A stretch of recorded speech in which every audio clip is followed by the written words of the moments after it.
Chapter 1. Lost Memories. Chapter Text. Izuku's wails fill the hall. I'm sorry. I'm so sorry. Please, please, her baby sobs. I'm sorry. Please. Don't. You can't. Don't take him away. He's hunched in on himself, clutching at bedsheets, wetted with tears. Please, please, please. The words fall out with sobs. Breaths coming ragged. Izuku claws the blanket beneath desperately. Don't take him. She can't make sense of the nightmare, but it's all still knives plunging into her chest with every plead. Izuku, she thinks, and pries her child's grip from fabric.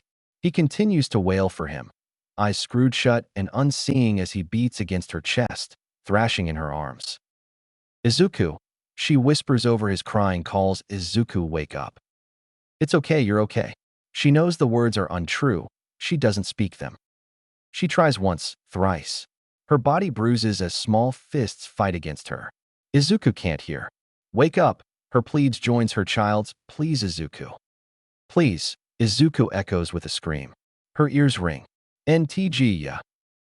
Shoo, she murmurs. Inko raises her head, tucking her Izuku's head into her shoulder and cards through sweat-tangled hair. He trembles in her hold, the beating dying slowly, and the fist comes up to grip the fabric of her nightdress. It'll be over soon, dear. Just wake up, okay? Wake up, Izuku. I'm sorry, her Izuku whispers croakily. She has no reply. Inko pulls him closer and continues to card through knots even when she feels Izuku's finally slump, unconscious in her arms. He sleeps like death. Through the night, she stays with him.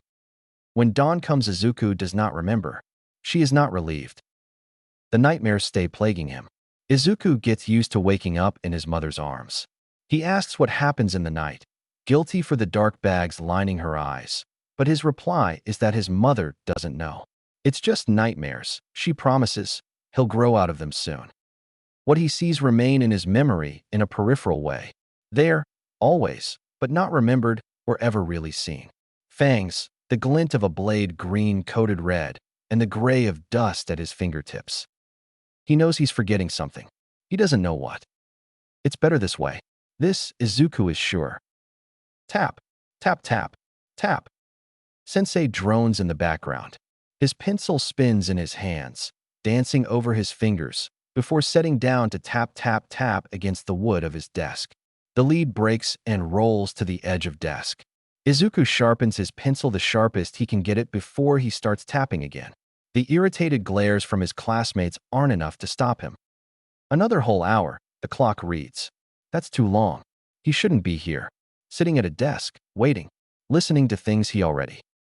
A fly buzzes through the class, whizzing through the air above heads of hair. The pencil drops from his hand. Izuku pulls back his middle finger with his thumb. Flick. The fly drops. A broken piece of lead falls onto Kaken's desk along with the insect's corpse. Deku. Kaken snarls. Loso Akira-sensei doesn't take notice. Izuku's desk is right behind Kaken's. Kaken knows exactly who's to blame. Cut it out. Sorry, Kaken. He whispers back, then waits for Kaken to turn back around before he continues in spinning his pencil. 56 minutes. Izuku sits and sits. He isn't bored, he loves learning. But Izuku shouldn't be here, sitting in a classroom with a sensei that teaches history that he lived through. Doesn't engage him at all. He's restless. His mother says so all the time. It isn't an attention disorder, because Izuku can concentrate. It's just that he could be doing things so much better, things more productive. Izuku doesn't know what, though. He pouts to himself and thinks he could if he weren't stuck in this seat. The pencil spinning gets boring, so Izuku starts to doodle on his paper, already filled out with answers. He's no good at drawing. His handwriting is a mess according to Akira-sensei and Kaken. It's not his fault, though. It's just so weird to try gripping a pencil with 5 fingers. His mother laughs at him for it. Izuku thinks it's silly too. He's found he's a lot better at calligraphy, the type with the brush and ink. The drawings on his page aren't anything more than squiggles and lines. Izuku tries squinting his eyes to make sense of his own drawing. Squiggles and lines. He tries turning his head and lightly brushing an eraser over the paper. He squints again. Fainter squiggles and lines. Izuku sighs. Maybe he is bored. It could be air. Wisps of wind. Izuku likes that idea. feeling a faint tickle in the recess of his mind. He continues drawing, willfully ignoring the gradual clarity the pictures he creates gains. Not enough for a real painting to really play, but enough so that he closes his notebook without a second glance once the bell finally rings. It's better this way. His bag is packed, and Izuku's out the door before Kaken can yell Deku. The park he runs and Jay's walk streets for is empty and weedy. The last time someone played in the park was probably way back whenever. Izuku casts his backpack somewhere within the tall grass and plops down in the same tall, weedy grass. He's afraid of bugs as much as he's afraid of Kaken. Despite what Kaken thinks, he isn't that scary. Izuku grew up with Kaken. Besides, he's seen so much worse. Wind comes, blades of grass caress his face. Behind him the swing set creaks as the draft picks up. Izuku finds his breaths falling in line with the steady back and forth creak of rust, blood rushing in its cycle, the lungs beneath his ribs expanding, exhaling, holding, inhaling. Breathing. Breathing is productive. Izuku breathes for hours even when his lungs feel like bursting. But the sun eventually begins to dip. Mum will start to worry. He sits back home. His mother is in the kitchen, finishing up on cooking dinner as he toes off his shoes by the door. She greets him with a smile and tells him to change before dinner. When he's done, dinner's ready. Izuku helps setting the table, chatting amiably with his mother about their days. She talks more than him, but Izuku is far happier that way. Dinner is delicious. Izuku excitedly informs his mom of an incoming excursion to the zoo over a mouthful of rice. He's never been to a zoo before. She scolds him for speaking with his mouth full, but she laughs. Izuku laughs too, but it comes short. Is something wrong? His mother asks, her smile dying. Nothing. Izuku injects cheer in his voice, just bit into a peppercorn. She breathes a sigh, shaking her head and lightening up again. I thought I got them all out this time. They're easy to miss, he comments, looking down at his bowl to hide his frown. What's wrong? Maybe I'll grind them down next time, his mother hums. Yeah, Izuku replies, his own voice distant. That sounds good. Something wrong? Izuku can't help but feel that someone is missing. Chapter 2. Accidents. Izuku showers after he finishes his dinner. He heads down to his room, switches off his light, and ungracefully flops stomach first onto his bed. He doesn't sleep. But kids normally don't like sleep. He thinks his mom told him once, naughty kids don't sleep. Izuku laughed a little then. He was too old to feel scolded from that. He's a big kid now. Is he? How could he call himself that? A kid. He does not sleep, even when he flips his pillow to the nicer side and counts the glowing stars on his ceiling. But this is okay. This is normal. He's used to it, because he's got things to do in the night, the things he could not do in the day. Sitting in a classroom, a kid would get restless. Izuku has things to do, and this is how he ends up crawling out his window, scaling down a wall. It's not so much of a thing he has to do, but a thing he does. Sorry, Ma, but he's already a naughty kid. What's a little stroll through the city? Guilt is heavy even with his poor attempt to convince himself otherwise. His mother would worry sick if she found his bed empty, and then she would cry. And it's only natural for Izuku to then cry too. He doesn't want that. He wants her happiness, and his mother deserves all happiness. This wouldn't make her happy at all. It doesn't even make Izuku all that happy. The streets, dark and empty, do not make him happy. This is not a happy place for him. His is where his mother is. This is freedom, simple and plain. Izuku doesn't belong in a place where he's forced into a stifling uniform. Too many buttons. Sensei never lets him unbutton any of his buttons, where the lights are too bright and heavy, or where everyone there hates him. It's only consequential that he began to wander where he felt more belonged. He hates feeling useless. Walking, even, is doing something. This isn't a happy place, Izuku reminds himself, because this would make his mom worried, and Izuku does not even like the night, no matter how much he feels acquainted with it. It's cold. His baggy hoodie, which hides his childish body, doesn't give enough warmth, even though it's bundled all around him. It's winter. Izuku doesn't like winter. Prolonged nights and slower dawns. He doesn't know why it unsettles him so much. He's passing by broken and flickering lamps, and Izuku tries to not be bothered by the same feeling of not knowing. Once, Before the word quirkless was even in their vocabulary, he asked if Kakin had the same problem of not knowing when he should. What Kakin felt wasn't the same at all, and Izuku came to the conclusion that it was a him problem again. Mind blanks, Izuku calls them. He knows he really should tell his mother, but she would only worry more. Her eye bags would even worsen. So he doesn't tell her, at least, not now, because it isn't so important. He's just strange and weird, and that is nothing new. He's a kid. He's a kid. Why should he think like this? Tell Ma. Izuku is not a kid. A scream of terror rips through the otherwise silent night. He doesn't think at all. Maybe stupidly, maybe idiotically, hopefully heroically, he races to where the sound originated from. His lungs burn, his vision is unclear, but not many can see in the night. Not many. An alley, lit by dying lamps. Izuku should not be here. The man does not loom, not like those villains he sees on TV where All Might comes and saves the day, but his shadow stretches wide enough to swallow his body, his stubby legs and short arms. Izuku suddenly remembers all too well that he is a child, and this is no place for a kid. But he can't leave, he can't. Either because of the fear that makes his heart hammer when that man turns to him with piercing yellow eyes, or the gleam of a blade pressing against a slider man's throat as he begs for his life, that forces Izuku into place.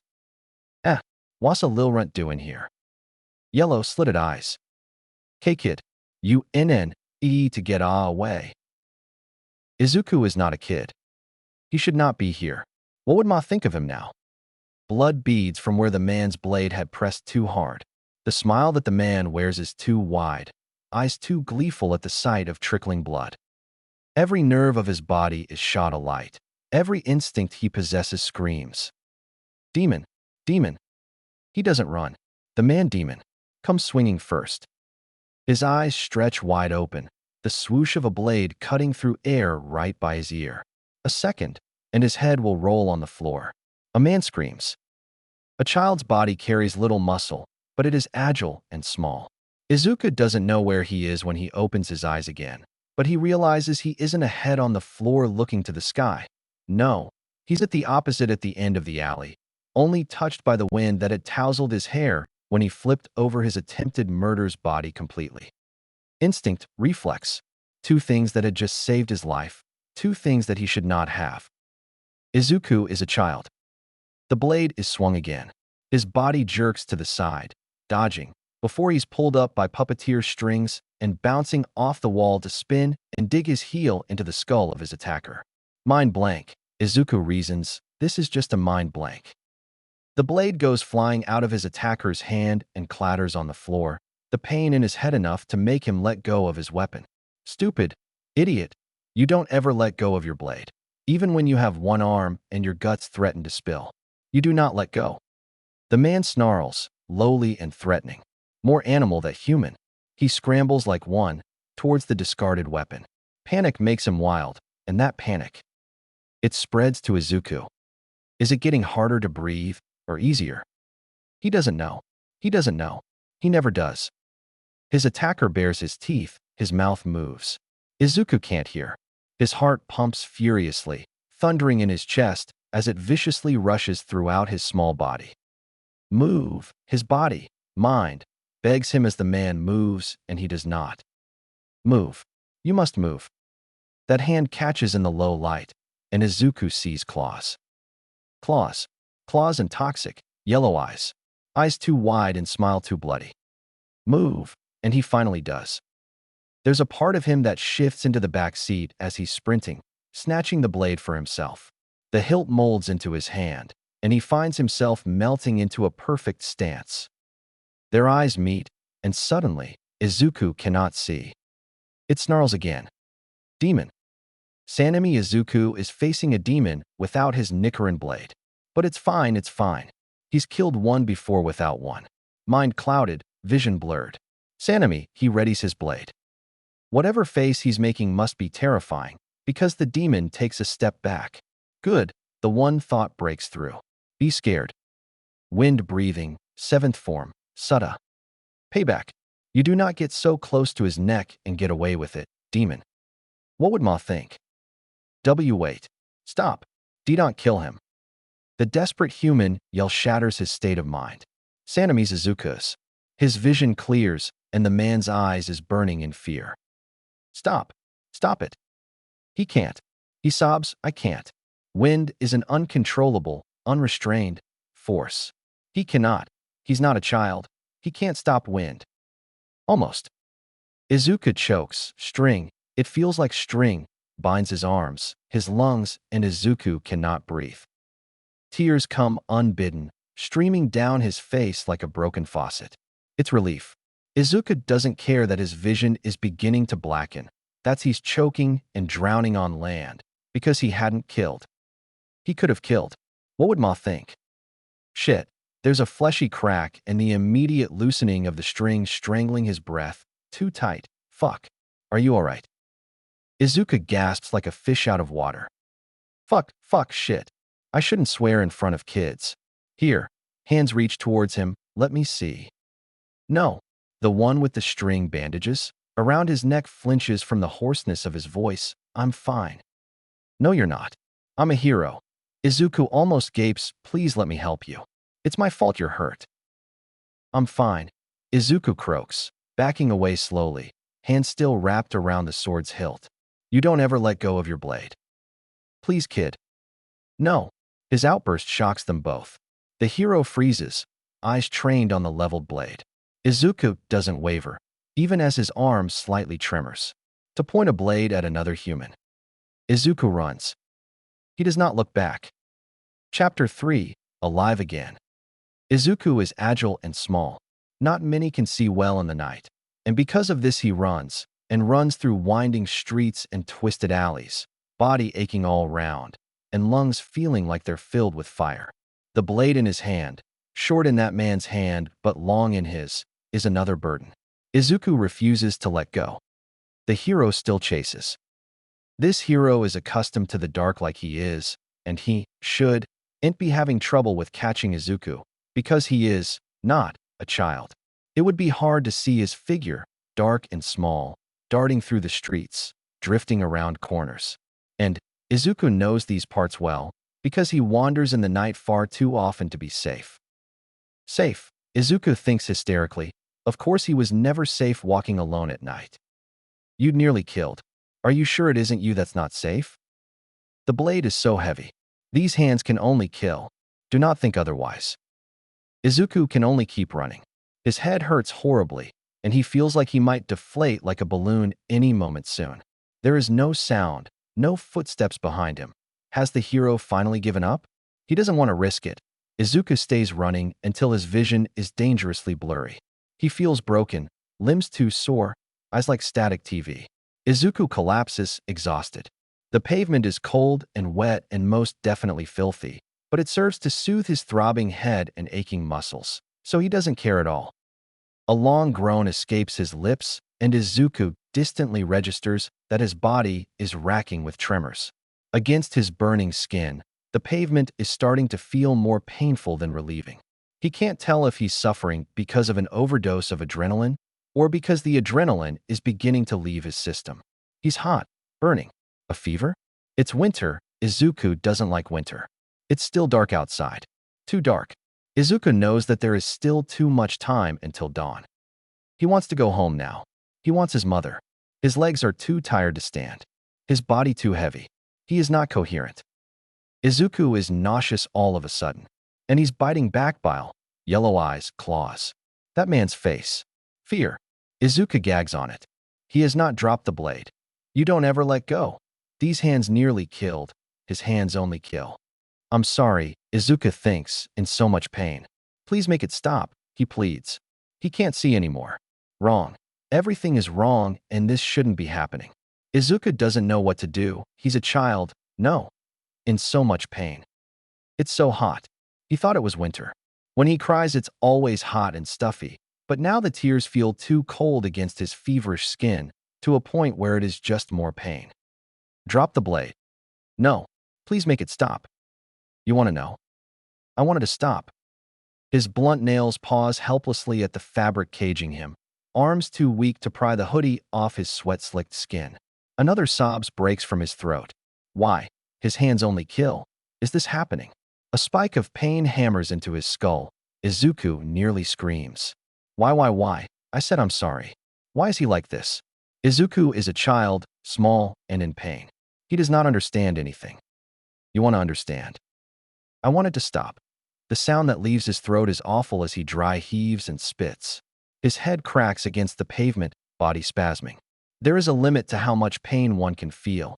Izuku hid his since he'd collapsed on this cold floor. His hands that still refuses drop the blade clamp on the sides of his head as he screams his throat dry, curling himself into a ball as the agony in his head gets indefinitely worse and worse. Make it stop. Please. I don't understand why this is happening to me. If you were given a second chance, would you take it? I don't. His head is splitting, understand. He tugs helplessly, for something, for anything. Now what if you won't know if it were your second? Izuku cries more, like he's done so many times before. But he's never cried, sobbed, because he was suffering, confused, pained.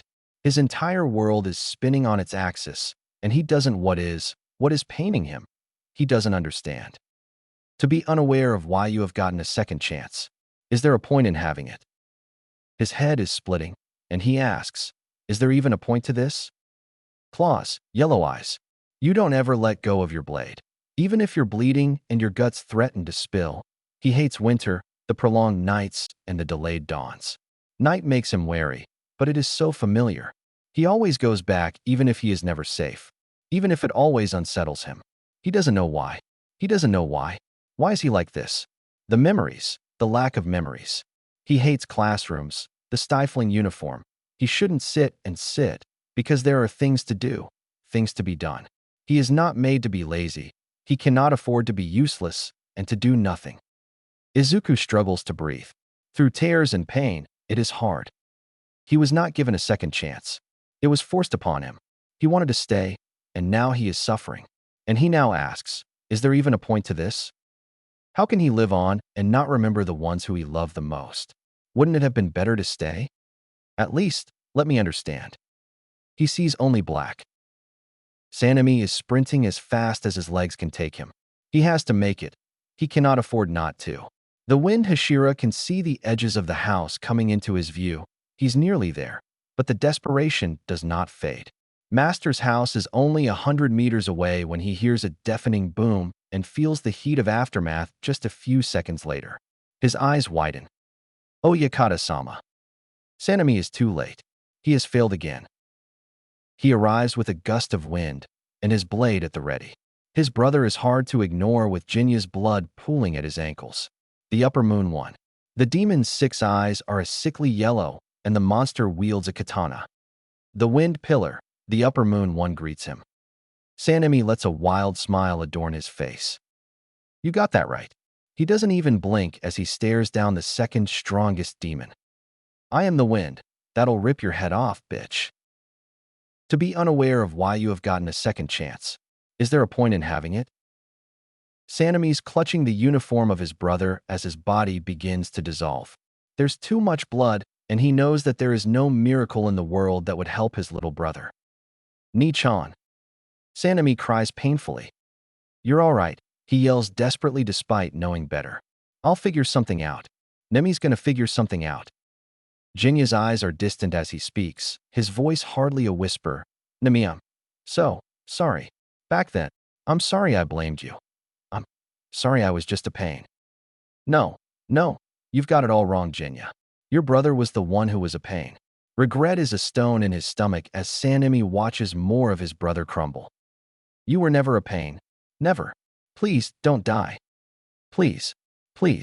Heavens and the gods, not Jinya. You can't die before me. There is not a thing he can do, or any miracle, that can save his brother now. Sanemi thought he'd suffered the worst already. Thanks for watching out. For me. He was so wrong. You call this watching out for you, you stupid bastard. Nemi, I wanted to take care of you, like you always tried to take care of me. We always felt the same because we're brothers, you know? Just stop talking already, bastard. You've had a really hard time. I want you to be happy. Live a little longer, please. Because my Nemi is the nicest person Ever. Dear God, you are cruel. I'm begging you, God. Please, please, don't take my little brother. He's grabbing at the loose uniform of his brother, hunching over the last remains Jinya. The N.K., you and me. For what is worse, to not know this is your second chance at all and risk all your past mistakes. To stay ignorant, leave all precious memories behind along with those ones you'd loved, or to remember and have the weight of the past be a constant burden on your shoulders. Fuzz. Static. Sanemi is holding a wooden box in his hand, thrusting his blade through the wood and driving it into a shoulder. The squelch of blood brings a smile to his face. More. The scene changes. And Sanemi is kneeling with his hair freshly cut short next to the water pillar. In front of him, Korea. The Demon Slayer Corps are disbanding. You both have done well. Something old and new. His colors are dull as they spread. The edges of the film glitches. Izuku Sanemi is begrudgingly eating a bento alongside Tomioka.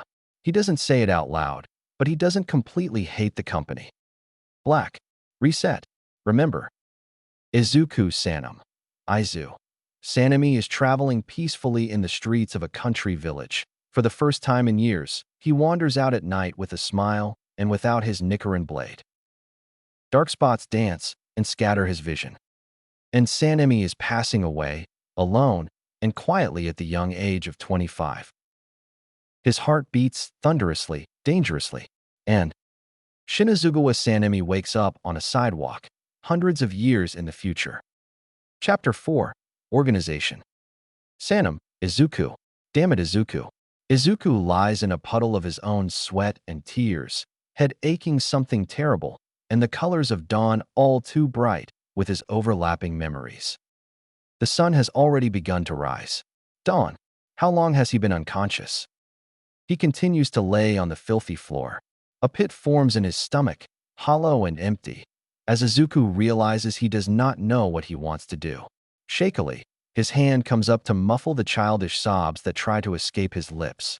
He can't lay here forever, crying like a child, because he was never really a child. But what does he do? What can he do? Just like that. A minor inconvenience, one headache, and suddenly he's forcibly aware that this is not his first life? What can he do now? Just move on. Like he weren't robbed of a peaceful afterlife after a lifetime of fighting? To pretend that everything is fine and live on, like he doesn't remember every phantom scar on his body, the blood he spilt, the blood of those he loved spilt? Death. He remembers death. He remembers everyone's death.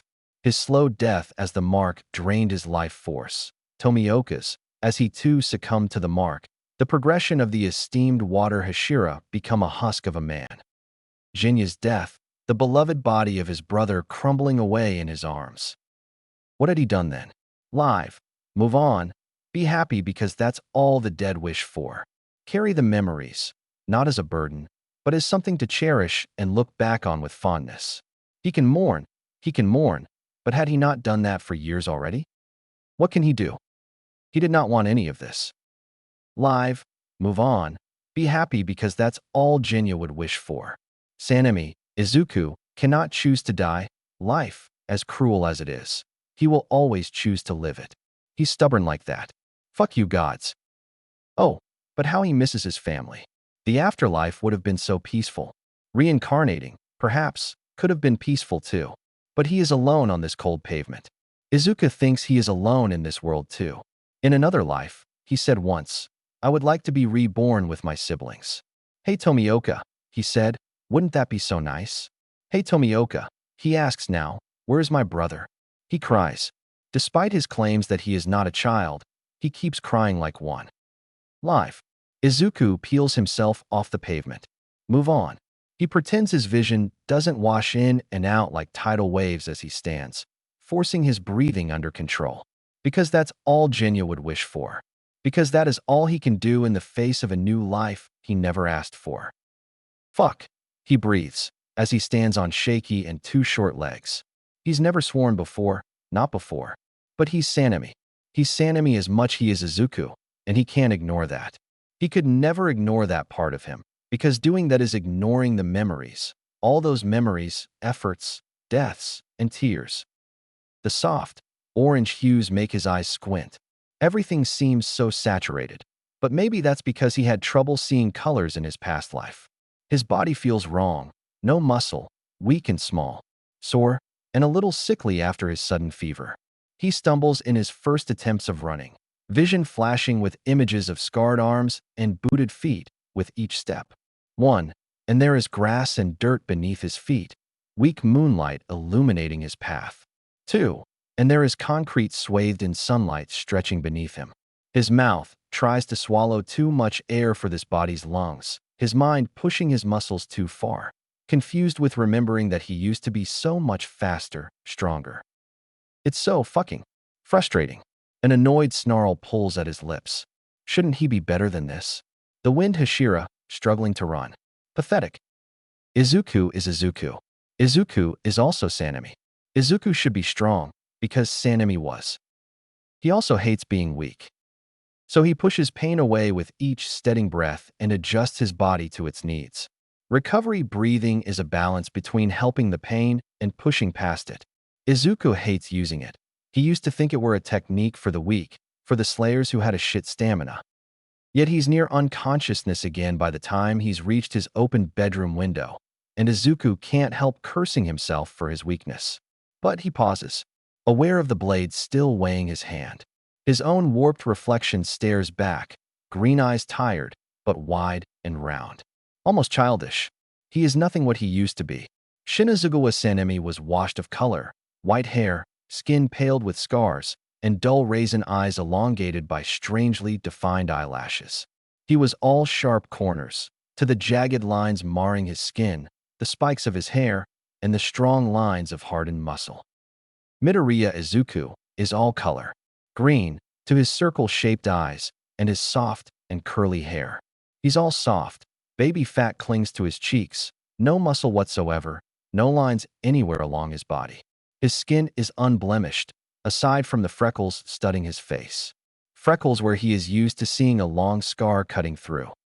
He stares at the warped reflection in the blade, two sets of faces and memories battling away in his head. Does he recognize himself? Does he not? He is different, so why does he still demand strength from himself? Why is weakness such a bad? What in the hell am I thinking? He says to himself, disgust so clear in his voice. Why is weakness so bad? If he's weak, what is he? Dead soon. If he's weak, he cannot protect. Those people you try to protect, where are they? Dead. Dead, somewhere. Unburied, unable to be buried. Be stronger, Sanemi. Jinya is relying on you. Train harder, Sanemi. Don't you dare let another die. Don't dare be weak, Sanemi. The demons will kill you then. Bleed some more, Sanemi. Let the bastardly creatures hook onto the scent and watch them stagger right onto your blade. Scars. Scars only mean you survived. Survive. Carry the memories. Continue on to fight for those you cannot be with. Come on, Sanemi. Just fight a little longer. How can he think for a moment that being weak is okay? Who are you even protecting? What from? Demons have ceased to exist.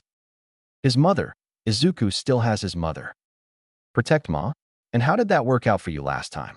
Are you sure you don't just want to fight again because that's all you know? A blade and your failures. Without those, who are you? I really don't give a fuck. Shut up, bastard voice in my head. So fucking what if he doesn't know what else to do with his hands and memories?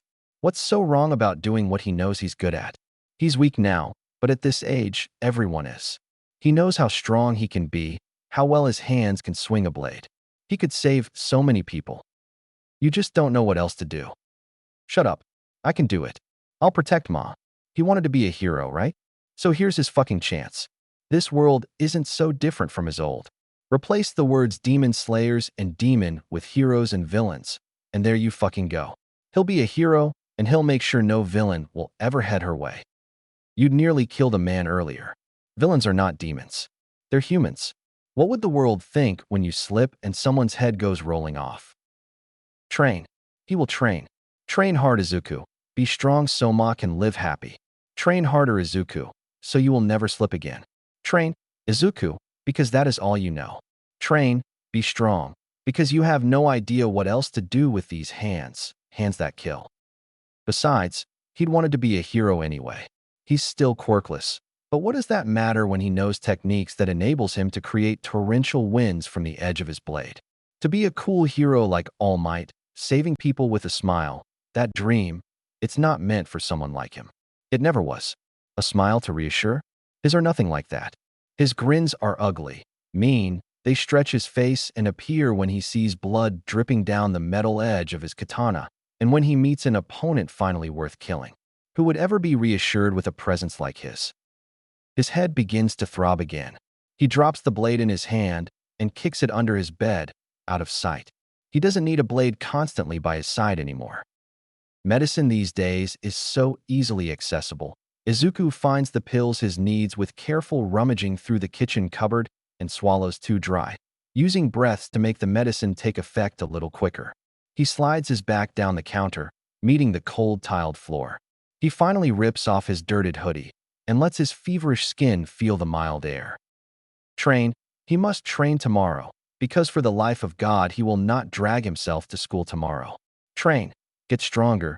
Don't let yourself get dragged behind by these damned memories. Live. Move on, but don't you dare forget. His head thumps against his knees, eyes sliding shut, giving into the heaviness. Train he will. Get stronger because he can't bear being weak. Don't forget, don't forget. How could he ever? Not even death could make him. God. Izuku is already so tired of this. When Izuku wakes up, he is not on the kitchen floor, but in his bed. He loves his mother so much. There's a note stuck beside a glass of water and 2 cut-out pills on his bedside table. I'm sorry, baby, but Mom has to go to work. Call me if anything, promise? Your school already knows you're taking the day off. There's rice porridge on the stove. Eat before your medication, okay? Please get lots of rest, Izuku. Preferably in your bed. Love, Mom. Love. He loves his mother more than anything. He eats the rice porridge. It's homely and warm. He loves his mother. Has he said that yet? And takes his medicine after like she'd instructed. But he does not rest, like she asked. Instead, he takes the immediate leap out his window before his stomach can even digest his breakfast. A bag containing his stolen blades slung across his back. Landing is no struggle, because that at least doesn't require any required strength, only the knowledge of how. A late-running worker and a man with judgment permanently creasing his forehead throw him looks. He's a kid who should be in school, running down the street with a full backpack obviously not containing books. Some stares would be warranted. Izuku glowers back in their direction despite so. Mind your business, bastards. He continues running to the coast, total concentration boosting him every step of the way. The burn in his lungs is a pain he hasn't felt in so long. There are many things he misses. Pain is probably not one of them. Takoba Beach is cluttered with trash and stinks like literal garbage. Izuku scowls as his senses are attacked, but this is exactly the type of place he needs. He trudges through the mounds of junk to the polluted waters and sets his bag there. Before anything else, he stretches his limbs to their limits, feeling the tingling burn in his calves and thighs, his arms and shoulders, back and neck. Aside from love breathing, wind breathing is the most demanding for flexibility in its user. He flipped and tumbled through the air nearly as much as the love Hashira. As is a child's body, Izuku's is pliable and soft. Annoyingly so. He's got no muscle. Izuku only manages 25 push-ups before his arms fold like wet noodles. The number sits bitterly in his mouth. He lets that feeling drive his legs as he runs lines down the shore, feet dragging more in the sand than they would on land, total concentration firing his lungs. This time he stops before his body shuts down for him. No break. 30 sit-ups. A rotation of kicks, all the ones this weak body can manage. A front flip to see if he can still do it. That one is easy, so is flipping backwards. He's got all muscle memory and no muscle. Izuku decides to keep flipping and tumbles, once or twice, off a few junk piles. This is for training purposes, fucking obviously, not because it's fun and gives him an adrenaline rush. It's hours later when he finally picks up his blade. It's supposedly a wakizashi, but it was originally fitted for a grown man, not someone child-sized. The blade holds like a katana in his hands. The last time he held one he'd nearly killed. The time before that he were missing fingers. Pleasant memories, he thinks, scowling at his two sweaty hands. Why is he sweating so much? Trauma, probably. Shut the fuck up. Izuku is not. You know, oh my fucking god. You are a bad liar, Shinazugawa. Tomioka, shut the fuck up and stay dead. Izuku considers the first thing he'd do with the blade in his hand is to slice his throat. Because he's starting to hear Tomioka's voice in his goddamn head. Already knowing you're mildly crazy is ways different from knowing you're hearing the most annoying and shitty voice in your head crazy. Izuku gives a long-suffering sigh and wipes the sweat off his palms, blinking hard once to clear his head of shit being Tomioka. He raises his blade before he can think anything else, arms shaking minutely. It's only because the blade is so heavy, nothing fucking else. Wind breathing. He bites, eyes trained on the deteriorating refrigerator stood upright in the sand. Second form, claws purifying wind. 4 devastating strikes delivered at once, rips the fridge apart violently. Gusts of wind kicks up the sand, making Izuku squint his eyes. His heart pounds furiously in his rib cage. He drops his breaths, both wind and total concentration, and falls to the ground himself. The metal shreds, what's left over of the fridge, spreads out before him.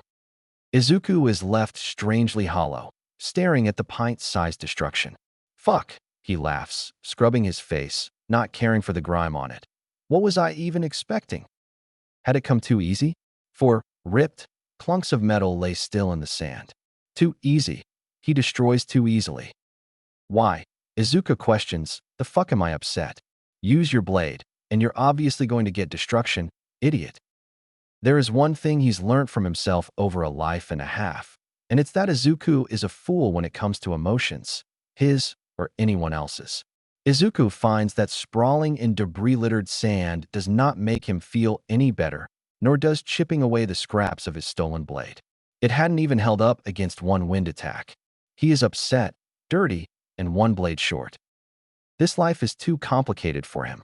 He would not say he was living his best in his last, but he found simplicity in it, a routine he had settled with. Train, kill, insult Tomioka, pray for Oyakata-sama. Put himself as far as possible from Jinya, both physically and mentally. Bleed, train, kill. A busy routine, one he didn't enjoy, but didn't hate because it left him busy. Too busy killing demons to think anything else. A routine that allowed an outlet for anger, that left him feeling useful, allowed him feel active in his swear to protect what he had remaining. Now Izuku doesn't even have a blade to neither train or to just have that familiar weight by his side. This life is too complicated because large parts of his settled routine is missing. The demons, the active missions, the avoidance of Jinya, because how can you avoid the dead? He's left with nearly nothing, and he means that in the way he does not know what to do. He does not know what to do, and that upsets him, because before he was active, but he is also left with strange content and peace, because of course Izuku is happy that there are no demons left in this world. He has a plan, be a hero. He can do that, but he cannot do that now. Some would say all his conflicting emotions makes him indecisive. How could one feel upset and content at once? Hate a life, yet not want to leave it, or not even regret being born. Izuku says he's just fucked up. He's familiar with this messed up game of tug-of-war in his head. It's complicated, he thinks. This life is so complicated and he hates it. But he doesn't only hate it. He loves sharing meals with his mother and all those small things that make life worth living. As time passes and thoughts change, Izuku starts to blame all his complications on the fact that his hand is empty of a proper blade. Because that's simple. Simple to blame, easy to fix. This task, finding a better blade, will take some time and keep him busy like he needs. A better blade, one that wouldn't crumble in his fucking hands. Izuku misses the familiar weight by his side. He misses his own blade, one that shone green and was patterned with sharp waves that mimicked his breathing. A Nichiren blade would make things a little less complicated for Izuku. Before, he lied. This isn't easy to fix because he doesn't know where to get a fucking Nichiren blade in this age. He's probably the only one left in this world who knows what Nichiren even is anymore. Where are the traces of history that should, surely, have been left behind? Izuku looked around corners, skimmed sites on the web, peered closer to the trees lining the streets to hope to see even a peek of a wisteria petal. Something twists in his chest. Izuku doesn't dare extend on those thoughts. Nichiren. A Nichiren blade. Where? Who? Izuku begins heading home, revisiting the thought he may just be very alone in this world. He is so stupid. How could he not remember? The lady demon stares back at him, painted like she were an angel instead of the very opposite thing, smiling in a way only a painter in love would draw. Yamamoto Yashiro. After centuries, he still has not forgotten and still continues to immortalize his lady in paintings. Izuku lingers for a while longer before continuing past the antique store to head back home. He is no longer that alone, but he's not really leaping with joy. Yashiro is rare, a demon not created by Muzan and retains his humanity also, but he is a demon all the same. There is a long list of better company that Izuku would vehemently prefer. Who is he kidding? He doesn't care at all. Company is company, and Izuku cannot ignore the skips in his heartbeats born of the anticipation. Izuku is on a train the next day when he is supposed to sick and resting at home. Sorry, Ma. Izuku pulls his hood down a little lower. Sorry, but I have to.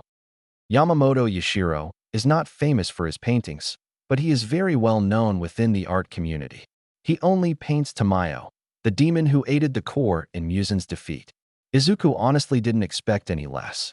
He barely knew the demon, but even he had known that Yashiro was distraught with Tamayo's sacrifice. Yashiro must have been very lonely. He's surprised he hadn't taken a stroll into the sunlight during the centuries. It's an 2-hour train ride to Tokyo and an additional 3-hour walking trek to his final destination.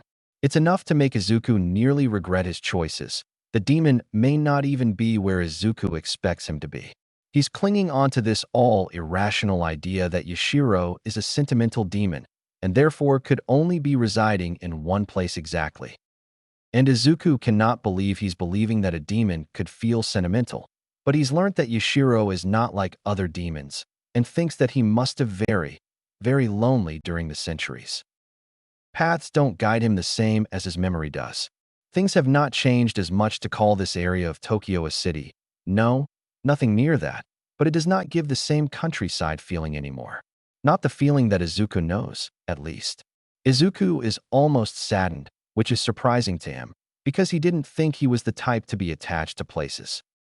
Time has changed his old home almost as much as Izuku himself.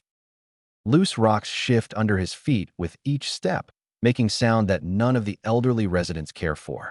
No one stares at the imposter child here. The people here are too old to really mind him. One lady, that reminds him a bit of those old wisteria ladies, offers him a free lunch that Izuku doesn't have the heart to reject. The noodles are slightly mushy and overcooked, but the broth is hearty and is hot enough that Izuku can feel it slide down his esophagus, but not enough to scald his mouth. The meal makes winter a bit more bearable. He restarts his journey after thanking the lady for the meal for the 3rd time. Walking is slow with his shortened limbs, but Izuku likes to spot all the differences he sees in some sort of sadistic way. He wishes nothing had changed. Is that selfish?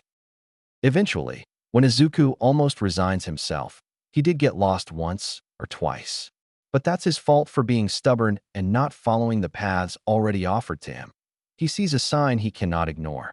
Never once did he doubt his own past was real, but seeing it in words, a physical thing right in front of him, Izuku feels so overwhelmed. Relief is the feeling maybe, or perhaps validation. There's a rusting sign, telling him exactly how much time has passed, too much. It makes it difficult to make out the kanji, but Izuku easily fills in the blanks with his mind. Home of the Demon Slayer core, he reads and mouths breathlessly. Home. He's home. Chapter 5. Let's break some laws. If he were to squint his eyes and pretend, the home of the Demon Slayer core has not changed within the past 200 years. Everything is wrong, nothing is right. Sanemi does not value home as much he values his people. But this place, this space where he spent so much time shedding sweat and blood, where he perfected his wind-breathing forms and met the comrades he would one day defeat Kabutsuji Muzan with. The change of a home, that could maybe even be called sacred to him. It's sickening. Nothing drastic like the feeling of death, but like the uneasy stirring in his stomach. It is where his comrades lay. For all their effort and sacrifice, shouldn't this land be left untouched? During First Quirk War, many artifacts of history were lost, along with written documents, photographs, anything and everything tied to the past. The Demon Slayer Corps worked in the shadows, and even on the night Kibutsuji Musen and his upper moons were slain, the Slayers were able to keep the existence of demons from the public. It is no surprise to Izuku that they were so easily erased. What remains of a centuries-long war is a changed land and an incarnated man in the form of a boy. It doesn't bother him. Sanemi did not fight for recognition, and the Corps was kept a secret to ease the people. He is okay with being unknown. He just wants his home to be left untouched, unknown. He wants to feel as if nothing had changed even when everything did. He wants to go in. He wants to avoid the Corps headquarters altogether, just to spare his soft heart the pain. It would be so easy to pick a lock or two and bask in familiarity. To visit the shrines, the graveyard where his comrades lay dead. Maybe where he lays too beside Jinya's empty casket. To see Kocho's mansion where he spent weeks in recovering from the final fight. It would be easy, so easy. He passes the sign without so much of a glance. Another day, he promises himself, another day when he doesn't have other things to take care of, and when he feels properly ready to face his past. When he feels he won't break down at the sight of mounds of stone and the close scent of wisteria. He begins to ask the residents if they know of a Yamamoto Yashiro, but his answers consist of confused faces, then something along the lines of, "I've never heard of him," or "Are you lost?" After an hour, when he begins to lose patience, he spots an isolated house at the very end of the road. He's already interrogated the majority of the residents. It may just be his last hope. The windows are boarded up, allowing no sunlight to seep through cracks. In other words, it's a white flag announcing, "I'm a demon, please don't expose me to the sun." Hope beings to bloom in his small heart when he sees the initials, crying face, on the wooden post outside the entrance. Considering there's probably a demon on the other side of the door, knocking loudly without any preamble is probably asking for it. Though, Yashiro has proven to be less hostile than the average demon, but a demon is a demon at the end of the night. And if he is attacked, well, there's a reason why he had chosen daytime to visit. Again, he knocks after receiving no reply. He opens his mouth, prepared to shout out his old name for the streets to hear when the door suddenly pulls open, revealing the end of a gun and an angered demon. He tenses, taken aback that someone is pointing a gun at his head. Izuku is not stupid enough to think he could dodge a bullet. Demon Slayer who'd survived through Kibutsuji fucking Musen himself or not. Yamamoto Yashiro looks the same as he remembers. Teal hair, lavender eyes, and clean, traditional clothes. "What do you want? If you're lost, I can't help you." "I'm not lost," says Izuku, attempting to sound less like a prepubescent child. "The hell do you want then?" "Lower your gun, asshole. Who the hell points guns at children?" The demon snarls. He does not lower his gun. "If you're a fan of my work, then you know I don't like visitors." "I'm no art fanatic." He glares at the metal barrel pointing at his temple. "I'm here for a favor, demon." What's school teaching brats these days? You can't go around calling your elders demons, germ. Yashiro is so stiff that Izuku almost laughs in his fucking face. He doesn't, because Izuku is not stupid and there is a gun still held to his head. "Scram," says the demon, looking positively annoyed and tense. "Fuck no. You know how long it took to get here." "No, and I don't care. Leave before I call the police." "Stop trying to act human." Izuku bites. A demon calling the police. Inwardly, he rolls his eyes so hard they fall out of his metaphorical sockets. It's fucking ridiculous. There's no damn police around these parts anyway, idiot. You are the most irritating child ever. Wrong. I am not a child. Do I need to call an ambulance too? Yashiro snarks. What hit your head? You want to check for yourself? Come here, demon. Step out into the sun and see. Click. Who the hell are you? Shit. You know, just cause I said I wasn't a child doesn't mean you should go willy-nilly and point a loaded gun at one.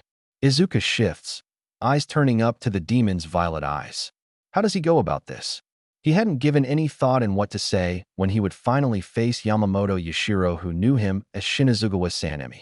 Izuku has always been terrible at plans, and arguably a lot worse at social interactions. There is a loaded gun pointing at his temple, so Izuku decides, fuck it. Remember Sanemi? Shinazugawa Sanemi? Yeah, that's me. The look Yashiro gives him makes Izuku rethink if he's actually concussed or not. There's a pause, a blank expression. Then, who? Fuck you, says Izuku, sudden and sincere. I'll slaughter your damn annoying ass. I'll slaughter your ass. He says it before he realizes he did, just out of pure habit and impatience. But it proves to be almost the right thing to say for the first fucking time, because the gun pointed at his temples relaxes ever so slightly. The demon narrows his prickly eyes, studying Izuku closely like he'd finally decided to take him seriously, without the cloud of biased judgment and hostility. The act falls before him, demonic gaze scraping his skin raw, taking in the tense stance, the pattern of his even breaths, and his hardened gaze learned through years of battle. He grins hideously, nothing like what his mother taught, nothing kind or childish shown in his wicked teeth. If you're really the wind, Hashira, the demon says lowly, then prove it. Izuku shifts, not nervously, but easily mistaken as, lower your gun first, he replies, unable to keep his fingers twitching by his side. His body isn't as disciplined as his last, not yet. If Yashiro notices his readying body, he doesn't show it, his caution for danger lowered in the face of a child. But his age isn't the real reason for a lowered guard. It's the fact that Izuku can't hurt the demon. Not even being the incarnation of Shinazugawa Sanemi could grant him the ability to kill a demon without a Nichiren blade. Hurt, sure, but not kill, lest his childish body suddenly gains enough strength to pull Yamamoto Yashiro into the sun with his tubby fingers. The gun is relaxed, no longer trigger-ready, and Izuku, with all the experience of the wind Hashira, spares no second once granted an opening. A breath leaves his relaxed, chapped lips. Then, he reaches back, his flexible, soft, child body easily bending with unearned flexibility to grip tightly around the handle sticking out of his backpack. The demon sees this and does not move. He's quick, but not yet quick enough to escape the eye of a demon. The blade is pathetic, a piece of ruined metal, barely an edge to it, but with enough force it should be able to do just that. A thin line carves into the demon's throat, just scraping the surface skin. 2 beads of blood begin to roll, and then the wound closes up completely. Regeneration. There's hardly blood to dry. Izuku inhales, ruined blade back in his elementary school backpack. I need a Nichiren blade, he says, and walks into the demon's home. Izuku swirls his tea in a fine china cup, leaves picking up in a swirl. Got anything stronger? He jokes, little legs resting on the bar underneath his chair. I don't indulge myself in alcohol, Yamamoto Yashiro replies, unamused. You'd know that there's no point to it. Is there a point in tea then? Wouldn't you prefer something a little more rich? I don't drink blood in a teacup. I don't even need so much to sustain myself. Yamamoto Yashiro is not like other demons, he's reminded. It's why he's here in the first place. In a demon's home, and isn't it odd that a demon has a home, unarmed, unable? Izuku leaves his tea untouched, not because of something ridiculous like out of a fear of being poisoned, but because he's not thirsty. But maybe later, if his throat gets dry, how much will be said in the next hour, he wonders. It's been a very long time. So, reincarnation, Yashiro starts, arms crossed and body unnaturally still. Demon, how did you come to it? Went for a walk, ran into a mugger with eyes too much like yours. Nearly took his head off with his own blade. He nods to his backpack slumped against the table leg. Got chased by a hero and passed out on a sidewalk. Then I woke up knowing I was Shinazugawa Sanemi in another life. That's all it took. That's all it took. There were others too. The demon says, if he has any remorse or pity, he does not show it. Spread throughout the centuries. There was a period when most of you were alive at the same time, though none of you remembered. Was I? You and your brother. He says, I see. and his throat feels unexplainably dry. There was a time with Genya, he thinks. There was a time when I was with everybody and did not remember. What were we? Izuku asks. Friends? Strangers? Brothers? Were we close? Were we simply people we saw across the street every morning and evening? Were we happy?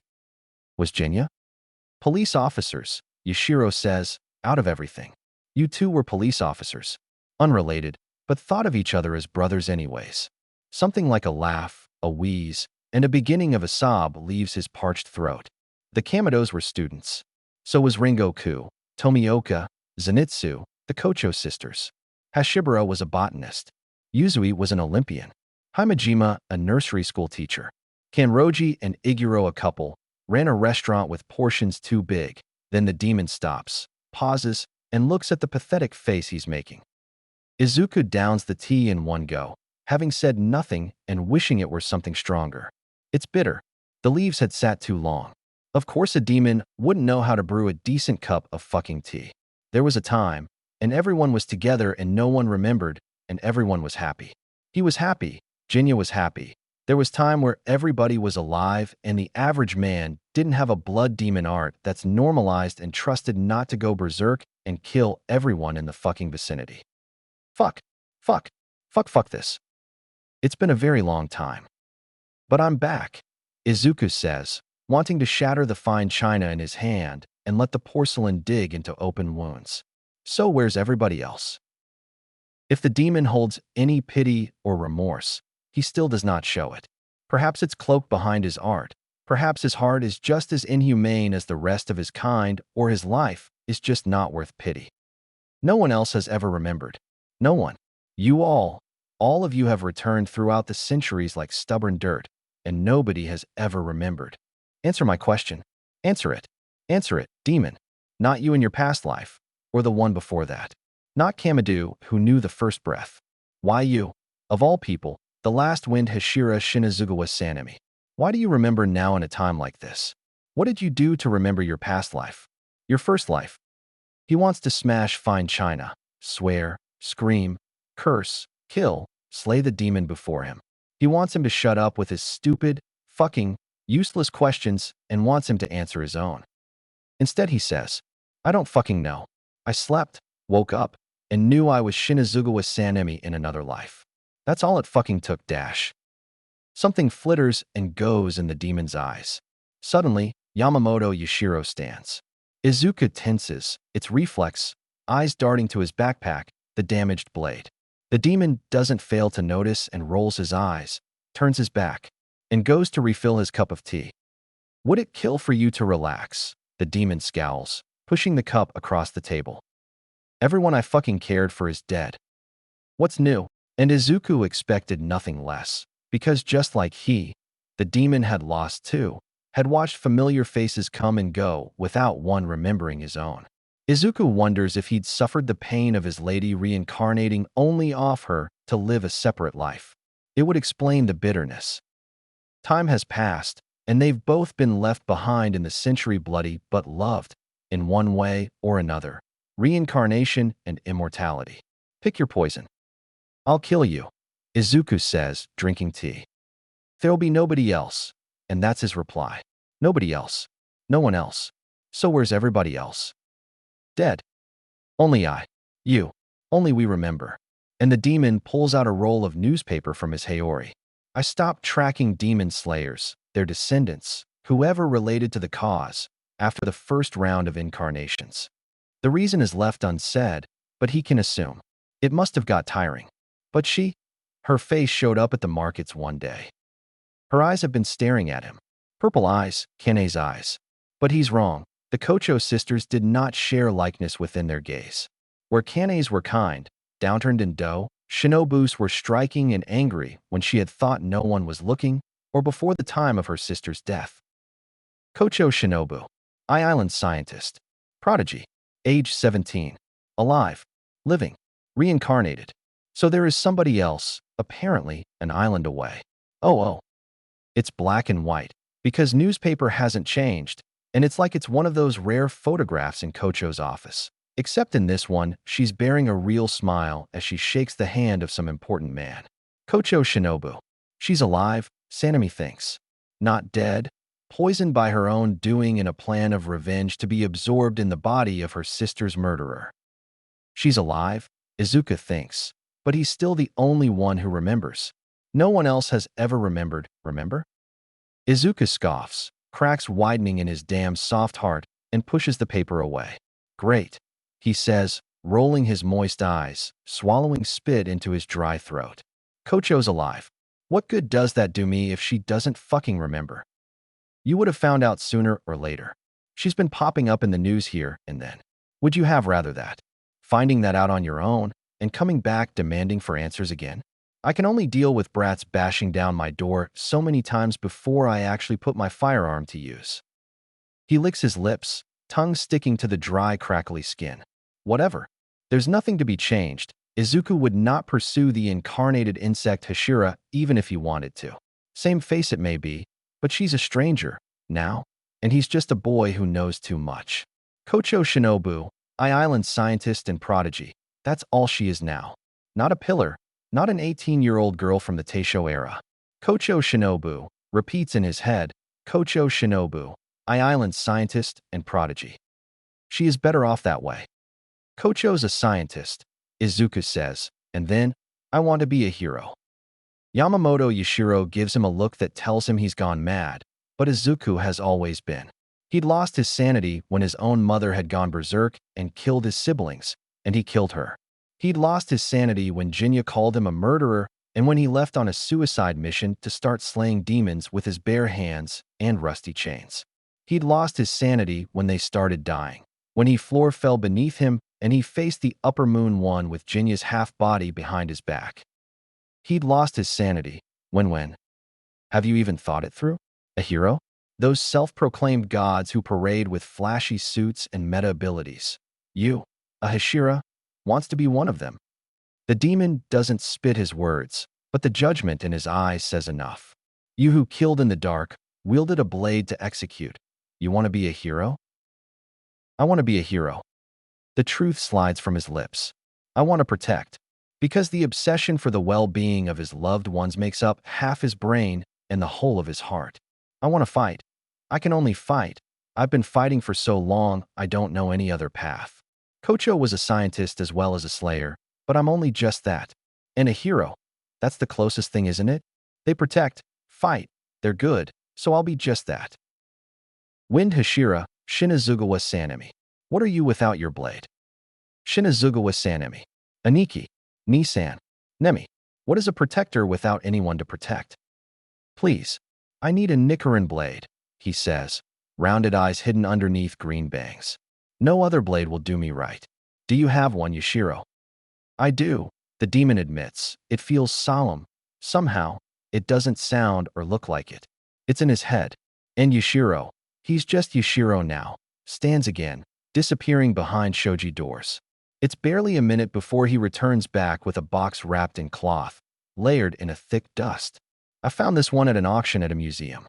I was supposed to be there as myself, the anonymous painter, but I had gotten sidetracked. He does not unravel it, and so Izuku takes it upon himself to do it with his soft and chubby fingers. The cloth falls apart, revealing sleek, dark oak wood. I spent nearly half of my savings on this damn thing, but it's a weapon, not an artifact for the tax-evading rich. With 2 clicks, a push, the blade shows itself. And this blade, it was made for a Hashira. Even as a demon, I could not ignore its importance. It's a colorless metal, plain, yet to be used or touched by any slayer. When he holds it in his hands, he will mark it as his. There will be no going back then. Destroyer of demons. It really was made for one of them. Who, he wonders. Maybe even him. Or perhaps it were just a spare, forged by a blacksmith with too much time. Without even asking, because this is his blade now, he claims the handle in his hand. It takes more strength than he remembers to keep it aloft, but that's because the blade itself is longer than his arm. With a tight 2-handed grip, he nearly damn cries. This is a Nichiren blade, the same one that had slayed so many. He remembers the blood, all of it, not just of demons, but his too. How long will it take to gain his scars again? The blade turns green before his eyes, the sharp pattern of wind engraving itself into metal. Wind Hashira, Shinazugawa Sanemi, and now he has his blade again in hand. Don't lose it, the demon says, don't damage it. There is only one. The sharpening stone is in the box. Okay, Izuku replies, eyes not straying from the katana. He nearly leaves, but there is one more thing. One more thing. Can you check something for me? A child with a new toy. Except he's anything but a child, and his toy is a weapon from an era centuries ago. The train ride back is busy. Rush hour. Everyone's coming home from work or school. Or in Izuku's case, a demon's abode. His mother isn't supposed to be home for another hour and a half, so he's okay. In the case he is caught, the worst that could be done is being grounded for a week with no Katsudan privileges. Which isn't so bad because unknown to his mother, Katsudan isn't no longer his favorite food. It's ohagi, though it's more of that they share the same spot. He's home, holding his blade within its container with 2 arms. He's got no use for it so soon, and so it finds itself a home underneath his bed, shoved right up against the wall where his mother would look over it even if she were to peek underneath. But it's only a minute when Izuku crawls back under his bed to pull the box out again. He admires his blade, the reflection of green eyes, green hair on a green blade. What a sharp edge, forged and fired so beautifully. The metal is cold as he runs his fingers so along it. And it's only a minute when he imagines red on the cold, green metal. It's easy to remember the same green running through his skin, tearing flesh open, spilling sweet, sweet blood. He puts the box away, goes into the kitchen to greet his early coming mother with a smile. Excited for school tomorrow? His mother asks over dinner. Fuck no. I'd rather be home with you, Mom, Ma. She laughs and calls him a mama's boy, a touched look on her face. Izuku still has school tomorrow. With kids. Prepubescent, stinky, nosy kids that don't know when to shut the fuck up. How nice and humiliating. Doesn't the Wind Hashira have anything better to do? He's not the Wind Hashira in this time. He's just Midoriya Izuku, and just as snotty and nosy as every other kid to the people. At least he has the night to look forward to, right? Izuku does not end up going out that night, but he will the next.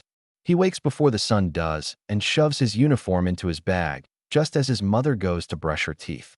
He leaves when she's spitting toothpaste into the sink.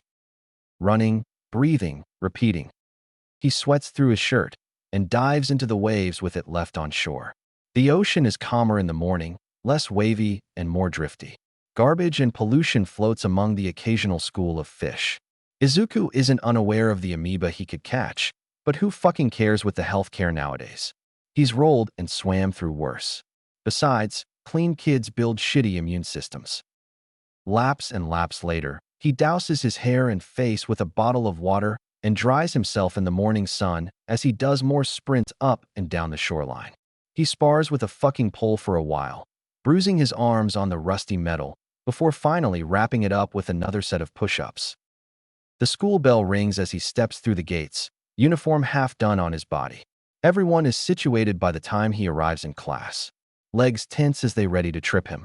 Graffiti is already known and carved into his tabletop. Quirkless. Deku. Izuku skips over the offending limbs without so much as sparing a glance. The only child that Izuku can admit could be a real bully is the Mist Hashira, who'd gone through hell and back before his voice had cracked, who'd been skewered and cut in half, and still fought through to slay the Upper Moon one. A child like that deserves his respect. These fucking germs do not. Where the fuck have you been, Deku? And why do you smell like rancid shit? But Kugu Katsuki. It's hard to say how Izuku feels about him. But now he says, fuck off. Turn around before I slaughter your fucking ass. What's the quickest way to stop the schoolyard bullying? Let them know you're not afraid, and that they should shut their fucking yappy mouths. He glares at every gawking face after his honest, non-serious death threat. They turn around quick enough, but the whispers aren't stopped. Is that really Midoriya? What the fuck did you? Is it really him? How much does he want to fuck things up and turn around and say, no, it isn't. Not really. Because once I lived in the Taisho era where my whole family got brutally murdered and I slayed cannibalistic monsters in the night, every day for years on end. His name was Shinazugawa Sanemi, and now it's Midoriya Izuku. How much is him, and how much is he? What part of him is Sanemi, and Niki, Nisan, Nemi, And what part of him is Midoriya Inko's child? Green-haired and green-eyed, with a demeanor more forgiving than a saint.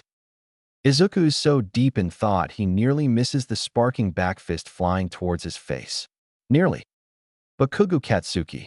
Kaken. Childhood friend turned bully. Once upon a time he was close enough to be called his brother. Sanemi doesn't have a history of good relationships with brothers.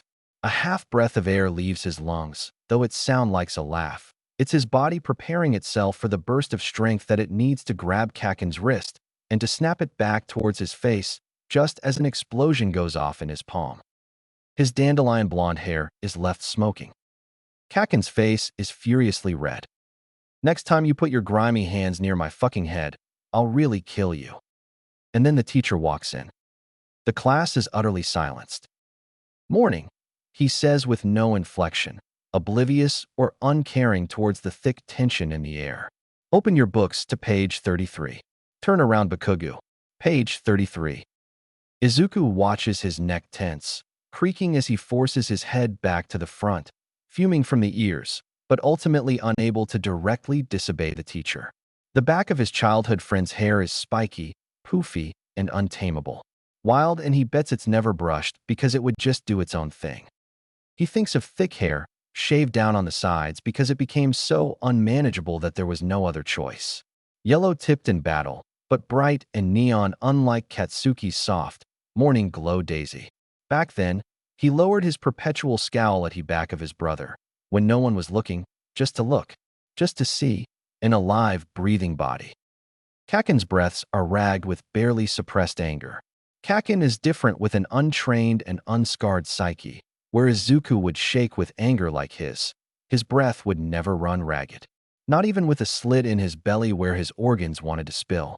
The air that leaves his clenched teeth hiss. I'll see you after school, Deku. Kaken. Kaken. Bakugo Katsuki, with dandelion hair that brightens in the sun's rays. Once they were close enough to be called brothers. All Might is the ideal hero, the one he wanted to be, but Kaken was the real hero in his life, Izuku used to think, always staring at the tall back of his friend, bully, brother. Sanemi does not admire and forgive, and therefore neither does Izuku. But Kaken, if there is something in common between his two souls, is that they care, deeply, unconditionally. Sanemi protects fiercely, because that's who he is. There is the protector, and the one who never forgives. Who is he, and how much is he? Izuku opens the page to 33, and his day is spent starting, just seeing, the back of his once brother. Deku. A million ways to address him goes through his head, and he chooses silence. Kaken. Bakugo. Katsuki. Nichan. Ototo. Whoever. The sun glares through the window panes, harshly highlighting the tips of Kaken's hair like someone he used to know. Lion, I fucking kill you. He starts, panting with a day's worth of suppressed anger. Where the fuck have you been, and what the fuck happened? Anger like this is familiar. Izuku was this, and only this for years. It's rabid, unlike Kocho's sweet poison or Iguro's silence. Izuku is not so used to seeing it in a third-person perspective. He finds it pisses him the fuck off. But with Kaken, he doesn't know what to really feel. Sanemi was not good with feelings. Yelling them out as twisted curses, warped with the idea of protection and love in his sick head, or suppressing them for no one, not even himself, to acknowledge. Izuku is not good with feelings, too cowardly and forgiving to speak his heart, scared to hurt or prioritize himself over others. His two souls, like crayons melting under the summer sun. Nothing that he can say is anything that he wants to. And what he wants to festers inside, suppressed, locked in a cage with a key he doesn't have access to. He can't describe how he feels, but it's not quite right. It leaves him cold. Kaken, he says, decides on this name, and then scowls uncharacteristically for the boy Kaken has in his head. Kaken. Izuku cares for him still. What a chilling thought. How far would I go for you? Izuku thinks, remembering neon tips, shaved sides. Why do I still care for you? Thinking of burning heat, crackling explosions. Anger, reluctant love. He isn't sorry when he turns away, pulling the curtain between them, shutting the door on what could be. Years pass by like water through cupped hands. Kaken and he don't talk, only yell. Between them, neither no communication beyond screaming. It's only anger, reluctant love between them. For years and years, and they're now both old enough to fit in black uniforms and prepare to make the end-all decision of high school applications. Izuku has no friends, no bullies, it's just him and his mother. Kaken is the same in that way too, though in a less obvious way. The crowd that follows him would think they're friends, but any other idiot with more than 4 brain cells would disagree. The nights are a comfort, even though most days are spent stargazing and leaning against old trunks of fallen trees. His body has progressed too, slowly taking the form of his old one, but less scarred and a little less calloused. Wind breathing is just breathing, and he's known to do that since out the womb. A hero he will be. And Midoriya, you're trying for UA too? The reaction is immediate silence, minus a few snickers from Kaken's crew. He glares from where his head rests on his arms, focusing past the haze of fatigue. Fuck, he thinks. Fuck you, sensei. These people he could care less about. I'll kill you all, he murmurs into the nook of his elbow, returning to his spent too long in the streets last night nap. Heat radiates from the desk in front, anger seeping and rolling off the table, curling around his chair legs. Nothing is said, even though a million curse words are sprinting through his dandelion head. The years have sculpted his body too, putting bulk onto his shoulders where they go through wear and tear of his quirk. Kaken's starting a growth spurt too. How tall will he get? With no entertaining reaction, the teacher moves on from high school applications to quadratic formulas. The bell rings before he knows it. You're not going to U.A. Deku. He's still sitting in his seat, but he knows it'll only take a split second for him to stand, run, punch, or whatever he'll need to do. Who are you, tell me that? His hand curls into a fist. Kaken. Punch first, talk later. Old habits die hard, but these are different times. His actions have consequences outside of losing a limb and or dying. The fuck up. Listen here, Deku. I'm gonna be the only one to get out of this shithole with a one-way ticket to U.A. High School. So stay the fuck out of my way and keep being a loser out of my damn sight. Got it? You've got balls, Kaken, he snarls. This here might be the longest conversation they've had in years. Telling me what to do when you know damn well that I'm not the same kid I were 7 years ago. I'm going to U.A. whether you piss your pants over it or not. If you want to stop me, you're gonna have to try a lot harder. Want a fucking fight? I'll slaughter your ass, he says right back, grinning terribly. Fists. Come on, we'll beat each other until one's dead. You don't mean that. You didn't, but I might have. Quit dreaming. Just cause you grew a bloody spine doesn't change that you're quirkless. You're never going to be a hero. Izuku stands, nose to nose. You don't get to say what I can't and can do. Quit it, Deku, he repeats, hot breath messing with his. Or I'll show you. What? You gonna hit me? Then hit me. I fucking dare you. Hit me, I dare. Anger takes Katsuki's features and warps it into something hideous. He leans in further, if possible, and hisses. I'll show you reality. The only way that you'll ever get to be a hero is if you fucking kill yourself and pray to the gods you get a quirk in your next life. To love doesn't mean not to hate. Izuku had realized this 7 years ago, with a chill in his blood. Suicide baiting, he scoffs softly and backs away. Katsuki, for a second, realizes the weight of his words, but it's washed away in a sweep of hot anger. And Izuku, it takes a second to form a fist and drive it into Katsuki's nose. Blood pours like a spout. Izuku leaves with his fist painted red. Izuku knows the color green. It's in his name, eyes, hair. His blade takes the color of it, as does the tinted wind he forms with the breath from his lungs. Green takes the form of sewage sludge, dripping in the cavernous tunnel from the ceiling and walls.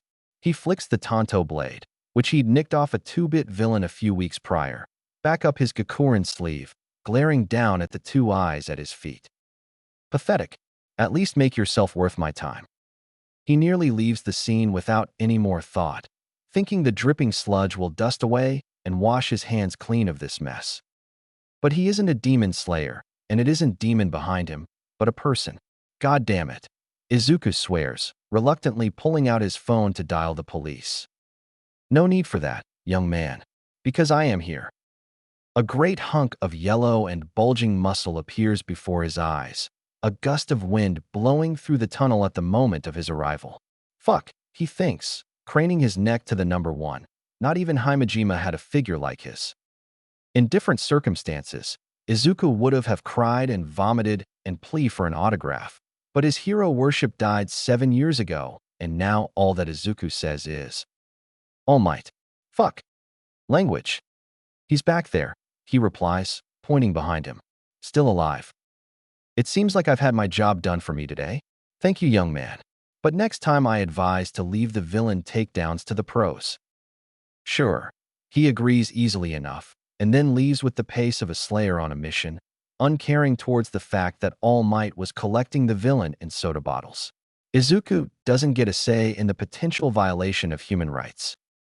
Standing at a pedestrian crossing, his phone pings with a message from his mother, asking him to pick up eggs and spinach from the grocery. Izuku shoves his phone back into his pocket and turns his heel back the other way. Spinach.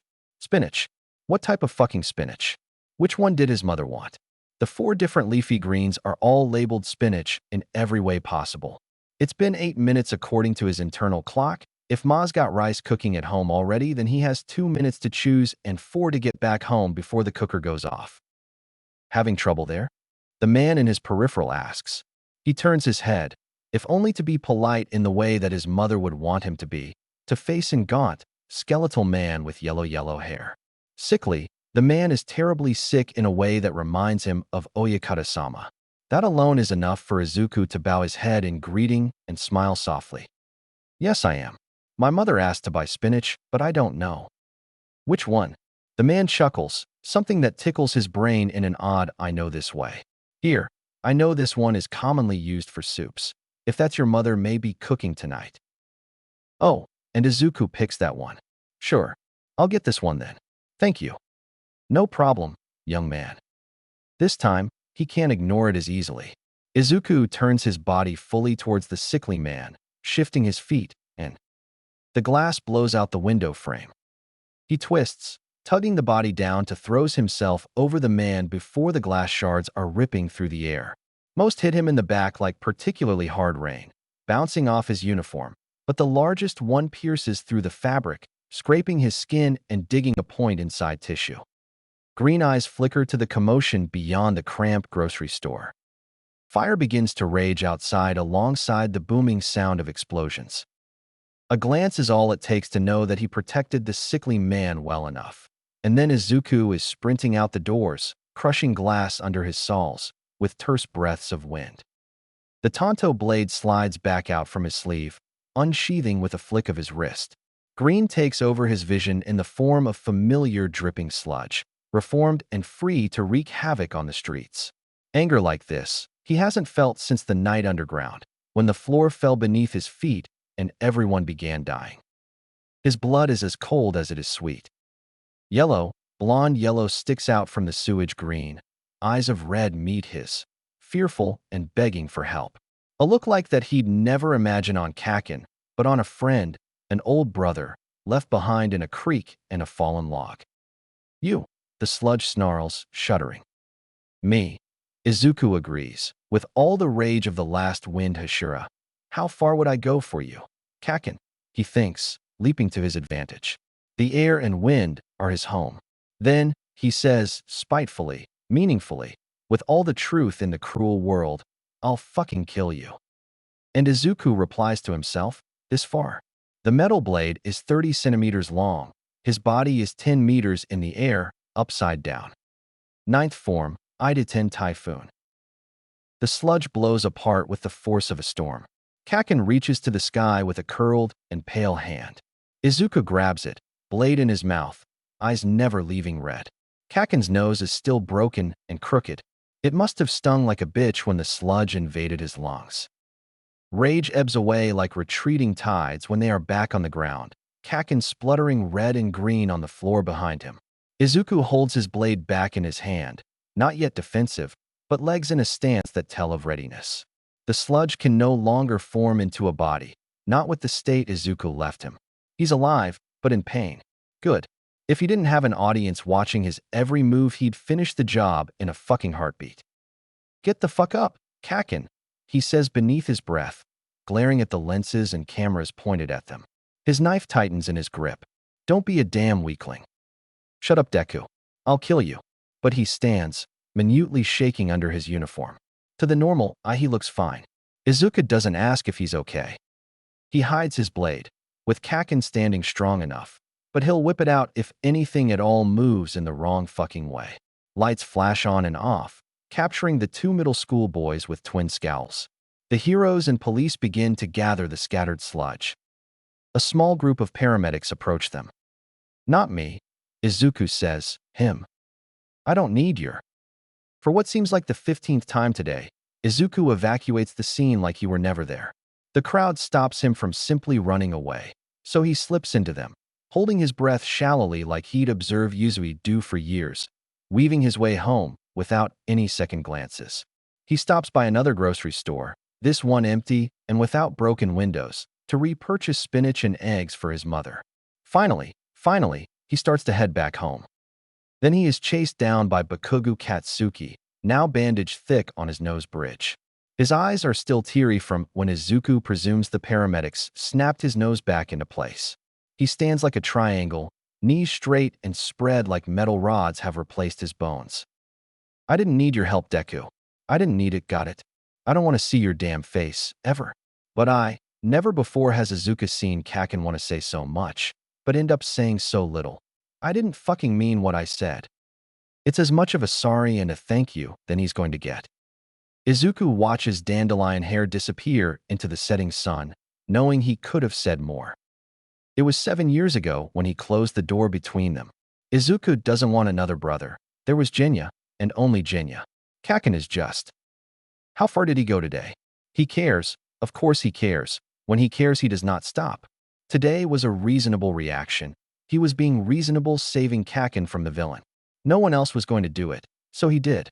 What he did was not bad, nor extreme. He isn't regressing. He isn't. Kakin is not Shinazugawa Jinya, and he never will be. He doesn't need another brother, not when he has his mother, not when his real brother died because of his mistakes in the most unfair and painful way possible.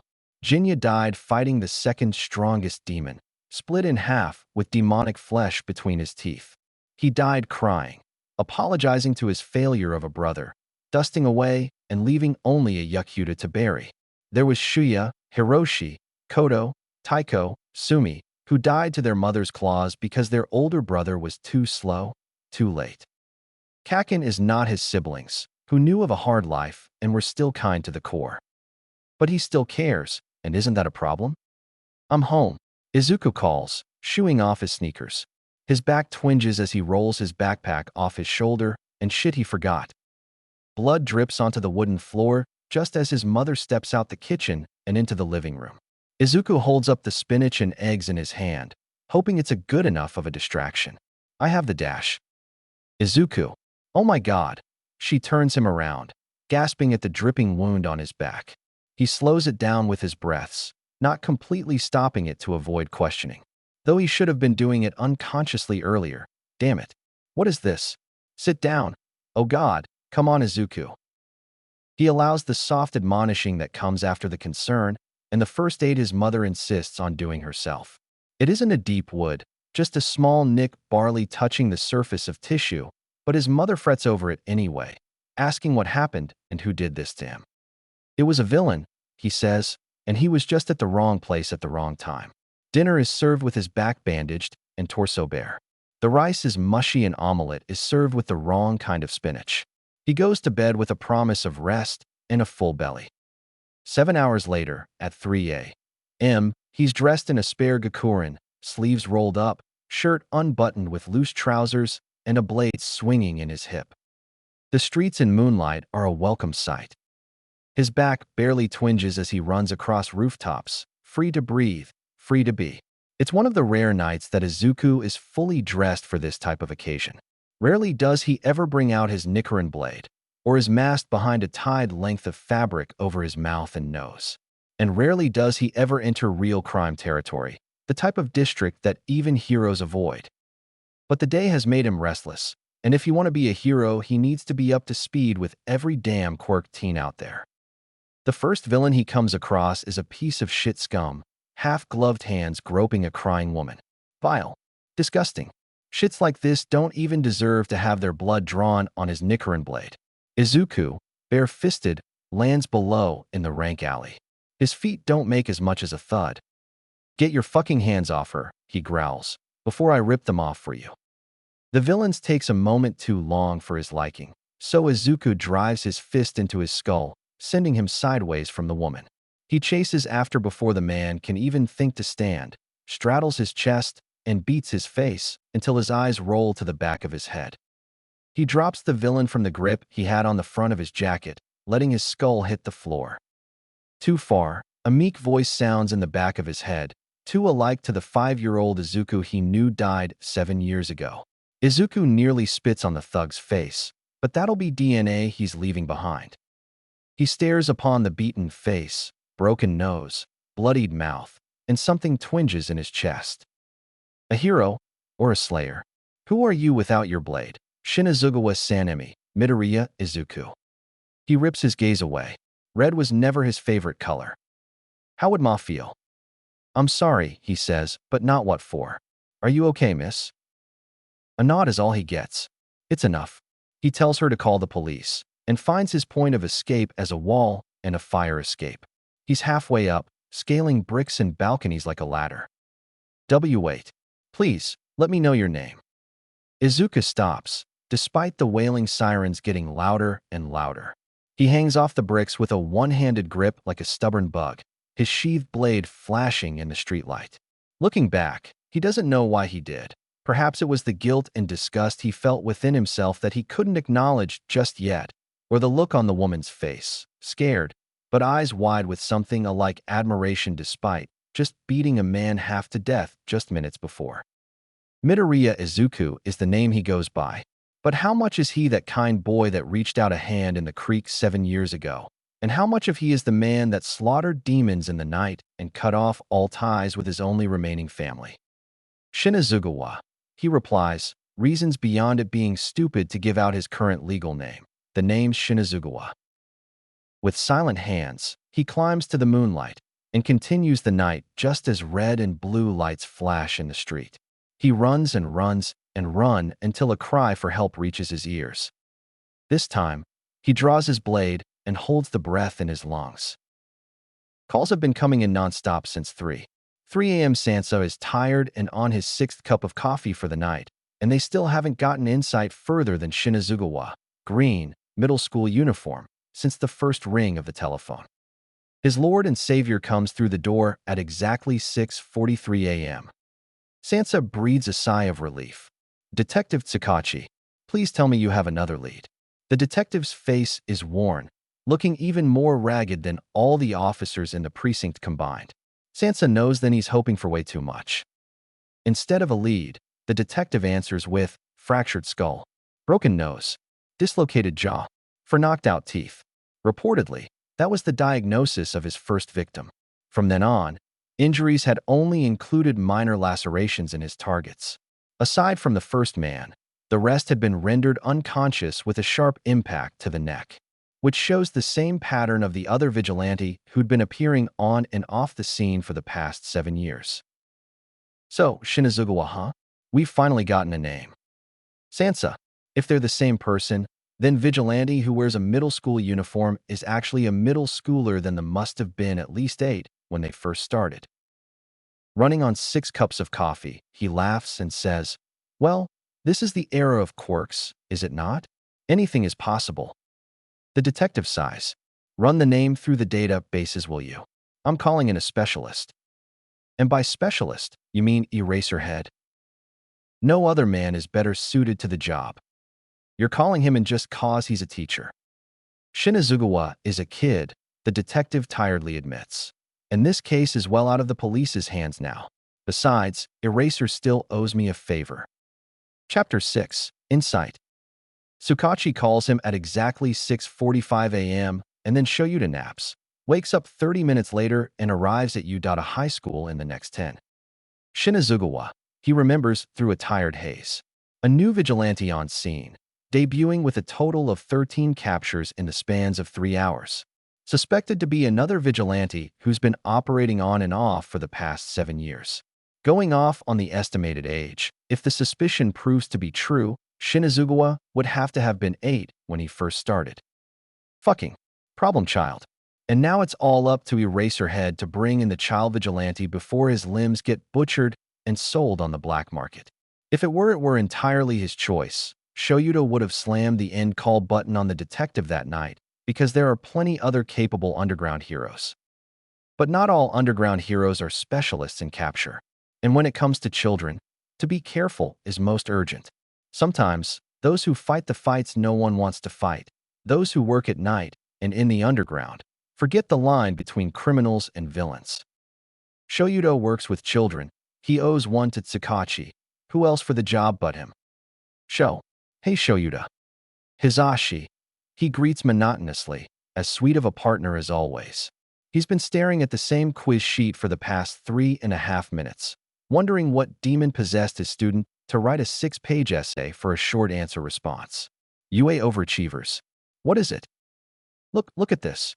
Wait, you've probably seen it already. It's everywhere on the news. Have you seen it? Have dash. Bring it here.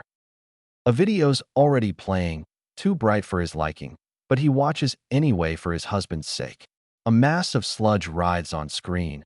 From he can make out from the shaky camera work. Civilian's view. Obviously, Shoyuta squints. There's a tuft of hair, 2 pinpoints of red within the villain's body. A hostage situation. The worst type, in Shuta's opinion. It's a middle schooler too, judging from the youthful face and peaking black collar. Explosions go off every half a second. Backdraft attends to the fire in the background, shouting orders to the firemen on the side. As unfortunate as the situation is, there is nothing grandly special of it. The kid might have powerful quirk from what he can see, but he's done nothing with it so far besides make it harder for the heroes on scene to rescue him. Not that Shoyuta blames him for it. If anything, what the fuck are the heroes doing? Zashi. Just keep watching, his husband replies, entirely enraptured, grinning at his phone screen. He accepts it, because through sickness and through health, or whatever. Glass shatters, or the sound of it from what his trained ears hears. A boy of green eyes, green hair, runs into the street, a hideous scowl etched into his cherubic features with fight lit in his pupils. A tanto blade flicks out from under his sleeve. The camera tremors as the boy leaps, higher into the air, flipping upside down to meet the eyes of the hostage. The screen shakes, the one behind it swears, and the mutant villain blasts apart with the force of a gale storm as the short blade strikes down. The green-haired boy reaches and tightens his hand on the hostages, carrying another's body weight as he soars through the air one last time. They land with no difficulty. Then the video cuts, changes perspective. Time has skipped ahead of less than a minute. The two boys are recorded closer, defining their features more for Shuta's eye. The blonde, the hostage, coughs up his lungs as the green boy stands trigger-ready with his blade held loosely at the side. Get the fuck up, Kakin. The boy speaks for the first time, with no shortness of breath. Don't be a damn weakling. Shut up, Deku, the blonde says rasp. I'll kill you. The blonde stands, shakily though he hides it well, and the green one stands down, slipping his blade back into his sleeve in a practiced motion. The video ends with paramedics rushing in. What a show. Interesting, Shoyuta comments. And they are middle schoolers? They're making them crazier every year. Crazy isn't even the beginning. What have those kids been taught to have mindsets like those? Don't be a damn weakling. A genuine warning for a friend? If so, what had made the boy feel like he needed to warn his, likely, classmate of what? Potential targeting? Why the paranoia, if it is? Or was it simply the relationship between the two boys? Classmates, reluctantly so. But how would that explain the nicknames between the two? Are they friends, just not healthily? Shut up. I'll kill you. Nothing of that speaks of two best buddies. He pushes his gaze up, meeting the eyes of every damn UDOTA staff member watching him watch the viral video. I'm taking the guess that every one of you have seen this too? Sure have Shoyuta. Namuri replies. Interesting boy, isn't he? Just like you said. But that's not all you're thinking, is it? He grunts. then relents, because he knows just how this song plays. It's answer now or answer later after Namuri's insistent prodding and poking. The kid has experience, real experience, from what I saw. That sludge villain wasn't his first rodeo. He's skilled. Snipe whistles. High praise coming from Eraserhead. Yeah, we all kinda concluded that, Namuri waves. Anything else? Oh, wise one. Shoyuta rolls his eyes. He's got a weak quirk, or whatever counts as a weak quirk nowadays. Really? 13 queries. What makes you think that? He moves like I do. Trained. And the attack. His blade. You sure about it, Shoyuta? Hisashi dangles his phones between his thumb and pointer finger, falling into his desk chair, and he catches it back into his palm. Maybe if the kiddo had a wind blower in hand. But from what I saw, he blasted the villain apart with a blade the length of his forearm. That's gotta be some type of powerful quirk at hand, right? I know when a quirk's at work and when it's not, Zashi. Shoyuta shrugs. He doesn't admit it's mainly gut feeling he's working on, as illogical as it may sound. But his gut has taken him far in his career as an underground hero. Believe me or not. Don't care. You're no fun. Tell us more. He sighs, shrugging again. In another life, Namuri was probably a journalist, or an equally as nosy reporter. I don't know. Someone should look into the kid, I guess. I wouldn't be surprised if he found his experience somewhere illegal. The ceiling vent rattles.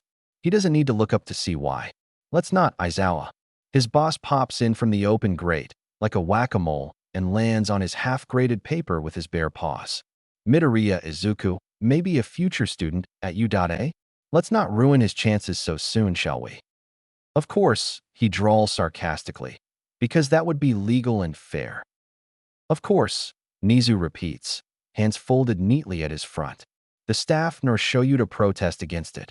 At one point in their career, they've all turned a blind eye at least once. And they're all a little curious, aren't they? Nizu is particular in who he hires. And the other one is taking the exam too? Shoyuta asks. If you mean the blonde boy, he is. But Kugu Katsuki. Both him and Midoriya both come from the same middle school, actually. Figures. Namuri leans forward like an excited fisherman with a big catch. What of their quirks? Explosion, Nizu says mildly, but the twitch of his tail gives him away. Aizawa was on the right track with Midoriya, though not entirely. I don't blame you for it, Aizawa. The truth wasn't even my first guess. Cut to it, Nizu. Midoriya Izuku is quirkless. Katsuki knows reality. To be quirkless is to be useless, and the weak don't belong in a world like his. They belong in the shadows, if anywhere, hiding behind columns and doors, waiting, perhaps, for an opportunity to be seen. And maybe if they're lucky, if the damned heavens takes pity on their hopeless fucking lives, they'll get their one moment to prove themselves to be more. But in all honesty, Katsuki thinks throwing yourself off a building is a quicker end, one that doesn't waste time and spares everyone the cringe of watching futile dreams. Deku's such a case. One pale, scrawny, weak hand reaching out towards the light, one out of the 20% of the world's population. It was a special type of insufferable to watch Deku be beaten down, then to stand up shaking, fawn-like, again and again. Though it was Katsuki's hand that threw Deku to the dirt, it didn't shake away his hot anger, the feeling that came from Deku's deluded dreams. If Deku thought he could be a hero with his powerless body, what did that say about Katsuki's own? Deku was like a peach in the way that he was easily bruised and beat. He was all round edges, soft.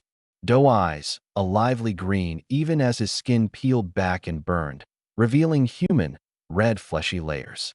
He wouldn't have survived in the real world. Never in a million years. Never in a million years, so Katsuki thought, for 7 years. Never, Katsuki had thought, 7 years ago, punched with the rank of sewage and salt. It didn't seem long ago, just a creak and a fallen log away. What happened? What happened? What the fuck happened?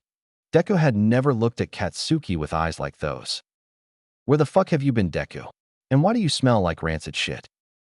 Anger is like a tidal wave. It's like someone's ripped off Deku's skin and replaced it with something uglier. He doesn't recognize the flatness in Deku's green eyes, and it's nauseating. Deku isn't supposed to look at Katsuki like that. He wasn't supposed to save Katsuki either. Never, in all possible universes, never in a million years. Never in all possible universes is Katsuki the one to reach out first, his pale, weak hand bursting forth the sludge that had invaded his lungs through his cracked nose. But in that moment, Katsuki saw only the green in Deku's eyes, that protective and kind spirit regained as if the last time he'd seen it wasn't 7 years ago, and it was much more inviting than the sludge green he was trapped within. Deku's hand was solid in his and calloused enough to shock Katsuki. When had Deku's hands become so rough? What had exactly happened 7 years ago? What happened in the time between then and now? Deku isn't supposed to look at Katsuki like that anymore. His hand isn't supposed to be so rough either. Deku can't leap meters into the air, and he can't blow apart a villain with the force of a typhoon either. Deku isn't supposed to save Katsuki, yet he did, and what does that say about him? So maybe Katsuki should be the one to throw himself off a rooftop instead, he thinks for a hysterical second.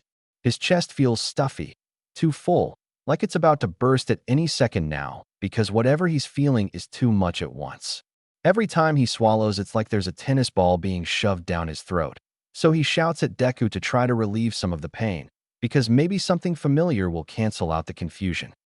An apology, something like it at least, the closest his pride will allow for, spills from his lips too. Katsuki did go too far, he thinks, because Deku isn't as weak as he thought. He was wrong about that. Maybe he's wrong about other things too, but he doesn't know just yet. Deku could have given him an answer. If he stayed a little longer, would it have confused him even more? He feels as if anything said will right now. Deku. If Katsuki thinks his name again, will the little shit himself appear? There's something inherently infuriating about him. At first it was his wide, googly eyes, stupidly kind nature. But now it's the flat line of his mouth like Deku's, always hiding a deep-ridden scowl and an aggressive flame in his once shining gaze. It's the look on Deku's face and how it eerily reflects Katsuki's own. It isn't supposed to be like this, the whole of him, body and soul, thinks. This is wrong, so wrong. And sometimes at night his skin is ridden with goosebumps in agreement. His life would be so much better without Deku in it, but at the same time Katsuki can't imagine what it would be like. Deku's like a tumor he's gotten too used to. Removing it would be akin to ripping out a huge chunk of him, leaving behind an empty space of bloody flesh and irreparable nerves, but leaving it be isn't right either. There is no surgical, painless way to cut Deku from his life, even if Katsuki is the one to hold the knife. Not even Deku could do it with his newly revealed skill with a blade. Katsuki wants to be four again, when everything was less confusing and Deku wasn't a tumor stuck to his side, but simply a friend to smile with. He wants to stop his doubt, his second thoughts, to feel anger without consequence. In another universe, Deku's hands are soft still, and he doesn't look at Katsuki like he looks at his own mirror reflection. In another life, Katsuki and Deku are laying by the creek's bed telling each other of their plans to become heroes together, and they don't know of hate and flinty eyes. Yes, it would be so much better without Deku, Katsuki thinks at last, eyes closed, laying atop his bed covers. His dreams evade him when he wakes, but he still recalls the creek and fallen log, and the childish laughter that came after. It's been getting harder to look at Kaken recently, and maybe it's because he's been thinking of Jinya more often than not. On some days it's bad enough that Izuku can no longer see the shades between neon and dandelion. Jinya isn't here, he has to remind himself, and blames his mistakes on his past colorblindness instead of the obvious ache in his chest that yearns for his brother. Jinya isn't Katsuki. He never will be, and it's for the better because he wouldn't want Jinya to see him as he is now. Izuku is out again, but he'll be careful this night, knowing that surely the police is on higher alert for him. He sticks strictly to the shadows, dropping in on targets quickly and without sound, and leaving just as swiftly even as the ones he saves scream out gratitudes to his back, knowing that he is but a dull mockery of a demon slayer now. Shame coats his insides. Efficiency and protecting his remaining ambiguity become his priority. He'd be quicker if he let loose, became deadlier. The police wouldn't be on his ass if his problem were demon. There is something wrong with him to miss his life from before. Shinazugawa Sanemi doesn't belong in this new world. He can't enjoy the luxuries here. He can't adapt in the way he needs to because he's the most stubborn person he knows. Why him? Yashiro had asked. Why not someone kinder, someone deserving of a second chance, someone with a little more sanity and stability than him? To what use is Izuku putting to this life? Running across the city, picking off 1 out of 100 criminals. What worth is it? How long before his rage gets the better of him, and the quirk look too much demonic and his blade swings on reflex? So he will be a hero. Izuku will be a hero. Because he can't be anything less or more than that. And maybe then, and then, he won't feel so wrong in his body, and then after that he'll stop looking at Katsuki and think Jinya. He always looked for the simplest solution rather than the full picture. Look, I didn't want to deal with this either, but The AC unit rattles as he lands, legs extending quick, making noise, attracting attention. A brown mess of hair looks to the sky, and he unsheathes his Nicaran blade with a split-second despair. A hollow ring echoes. 2 halves of the bullet land with a clink, clink. The man behind it reeks of fear, shivering and sweating with nerves. It's a miracle he was able to fire the gun, let alone aim. Another man, this one suited but missing a tie and anything that tells of real money, presses his body against the alley wall trying to get as far away from the action possible. It's clear that he'd interrupted some type of exchange, and neither parties wanted to be a part of it. Izuku would bet his 2 pinkies it had to do with the briefcase on the floor between them. Drop the gun, Izuku says behind a cotton mask, and I'll let you run away with your backs turned, tails tucked. You're just a fucking kid. The gunman realizes, arms still raised and trembling. He takes a step forward, driven by the idea that age makes him the superior one in this situation, even though Izuku had just deflected one of his bullets, near point blank. Idiot. He rises from his crouch, and the height intimidates the man back a step again. Izuku tells him one last time, drop the gun, even though it would be quicker to snatch it from his hands and punch him unconscious. Kane would be proud of him, practicing restraint for once. Just stab him already, Jesus fucking Christ. The one pressed pancake to the wall bursts. What is this, a fighting ring? Besides, no one tells Izuku what to do. Gunman turns his back, stupidly, swinging his arm back round. Fuck you. And before he does something even more stupid like incriminate himself with murder, Izuku easily flips to intercept, raising his edged blade before his feet land and cutting the single-barreled gun in half. Got you, bitch. Izuku grins and forgets the foreignness in his body for a thrilling second, reveling in the pure comedic shock on the idiot's face. He sheaths his blade as quick as it started and delivers a perfected kick to the face, knocking the gunman unconscious. An audible gulp comes from the plastered man behind him. Slowly, taking his sweet, sweet time, Izuku turns his head with his bangs half covering his eyes. Call the police now, he dares, watching the sweat bead from his peripheral, and I break every bone in your fucking fingers. This one's smarter than the other because he doesn't need to repeat himself again. Good. Now tell me, what's in the fucking briefcase?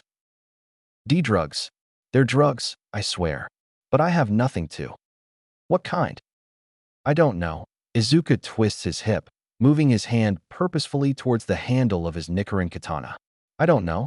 I swear it. Please believe me. His hands are out, making placating gestures as he licks the sweat off his top lip. I just needed the money, man. I didn't know anything going into this. Keeping his hands in front of his body, the man nudges the case towards Izuku with his foot. It's all yours. Please. Just can I go? Izuku steels his eyes, shuffling again so his visible muscles tense. The warning is clear. I know your face. Don't let me see it again. He nods slowly in return, and he turns round and runs, stumbling on the way. Izuku doesn't need to look to know no one's around. He takes off his mask, tucking it under his chin to breathe a fresh breath of air before bending down to pick up the case. It's lighter than he'd thought, but what was he expecting? 10 kilograms of cocaine. Nothing rattles inside. Nothing smells odd either, after habitually sniffing it out for gunpowder.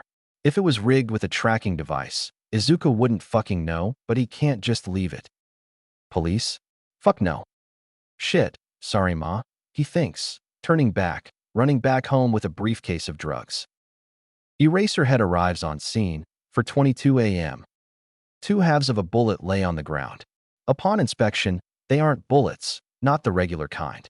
Red and cylindrical, the shape of his old nightmare. Its contents spill out, the needle unused and miraculously unbroken. Whoever cut it is fast. And it frightens Eraserhead a little, because though it could be anyone, it was Shinazugawa. He knows it because everything points to him. A child did this, with nothing but a blade, dressed in a middle school uniform. He rubs his fingers together, slipping the drug between his fingers, and smells it quick. The scent that hits is strong, and he finds that trigger hadn't changed at all since the last time he'd come across it. He wipes the rest of it on a clean tissue, then calls Tsukachi as he tucks that in his pocket. The detective picks up almost immediately. It's clear that the man is desperate for a new lead after a whole night of hide and go seek chasey throughout all shady parts of Mizudafu. Not all crime was linked to Shinazugawa, but most was. And not once had they caught the tail end of the elusive vigilante. It seems they're not the only ones on high alert now. Eraser, Tsukachi greets familiarly. Detective, he greets back and says the next sentence all at once. Trigger's back, and our vigilante is a part of it. At least we have a lead, the detective murmurs after a brief moment of silence, voice full of wear. Good work, Eraserhead. Patrol the area, Shinazugawa may still be around. We'll call it a night after that. The call ends there once he grunts out a word of affirmation. Before he leaves, an officer stops him, hands over a soiled business card. We found 2 of these in his pocket over there. One's already submitted to evidence. Wordlessly, Eraserhead takes the card from the officer, flipping it over in his fingers. On it is a number, a location. Jackpot. He knows exactly where Shinazugawa will be next. The sun's set to rise in exactly 1 hour. At this time, the dark blue-black has already started to lighten at the edges. A sigh of relief escapes his unmasked lips. No bad has ever come with the dawn. He slips through his window silently and closes it shut behind him. Izuku lays the briefcase down, lets it sit imposingly on his desktop, taking up more than half of the space. He wonders how he's going to hide it when the case that contains his Nichiren blade already occupies the spot beneath his bed. But never mind that. He doesn't have time to worry about it now. His mother will wake up with the sun today for her early shift. A coated lock holds the briefcase together, but with a well-placed hit done with the butt end of his Tonto blade, it falls apart, like cascading sand. Anticipation doesn't slow his hands as he pries the case apart. Drugs come in all form, and Izuku could properly identify exactly 0. Some are white and powdered. Some are smoked in little paper rolls. He didn't know they could come in glass vials, stuck into foam and displayed like a 5-course dinner. The liquid inside is black, not white, and Izuku can't think of any easy way to administer it aside from cracking the glass over an open mouth, risking swallowing shards. Drug abusers don't usually care for their own well-being, but there must be something else to it. He doesn't even know what the drug does. He's completely out of his realm, and he shouldn't have involved himself with this, because he's a demon slayer, not a damn detective. Where's Kocho and her big head when you need them? His features twist, scowling at his own cluelessness as he picks up one of the tubes. For a reckless second, Izuku debates swallowing some of the liquid himself and find out the effects that way. He survived Musen's poison. Surely this little black vial couldn't be worse. Worst case scenario, he slows the drug down as much as possible with breaths and stumbles his way to Yashiro for the demon to deal with his drugged-up self. It's a horrible idea. With however many days of school Izuku's skipped out on, his mother won't allow another. And he doesn't know how receptive Yashiro would be to Izuku dropping dead at his doorstep during the day. They've kept bare minimum contact throughout the past 7 years. Fuck being a vigilante in this day and age, he mutters to himself, slamming the case shut, lifting it off his desk and onto his floor. Izuku strips himself of his gear and changes into sleepwear. He wipes the dust and gravel off the bottom of his shoes and sprays his clothes down to rid of the distinct pollution stink, all because he shouldn't underestimate the intelligence of his mother. The sun officially starts to rise, orangey rays of light creeping on his floorboards, making its way to the walls. Another sleepless night then, but he's used to it and no one will notice. He's never had the genetics to grow eye bags, and he has no one but his own mother to point out changes to himself anyway. For the remainder of the morning, He lays atop his bedsheets, tired but unable to sleep. At this rate your hair will turn white again. A voice mixed between Tomioka and Kocho chides. The obsidian liquid sloshes back and forth as the glass vial twirls between his fingers. Tell me something useful. He replies like a crazed man, with only the company of ghosts. Maybe then I'd get some sleep. Drink it. Yuzui laughs boisterously, and maybe he is tired, too tired. He only ever hears their voices in dreams. What's the worst that can happen? My death, he murmurs. So you'll see us again, my friend. Rengoku. Sanemi hasn't heard his deafening shouts in a long time. He sees the burning hair of the flame Hashira on his sun-painted walls. Or is it not the right shade? It was all so dull back then. He can only guess between another's description and the million different grays. The drug bounces back and forth in the vial, the deepest of blacks. Would it be such a bad idea to just have a little taste? Who does he have beside himself to figure things out? You have us, Inai-chan. His fist tightens around the glass, arm left frozen in the air. Like this, he can see his own limbs shake. His body goes weak and the forever gaping chasm in his chest yawns open, stretching out impossibly until a breath forces out of his lungs.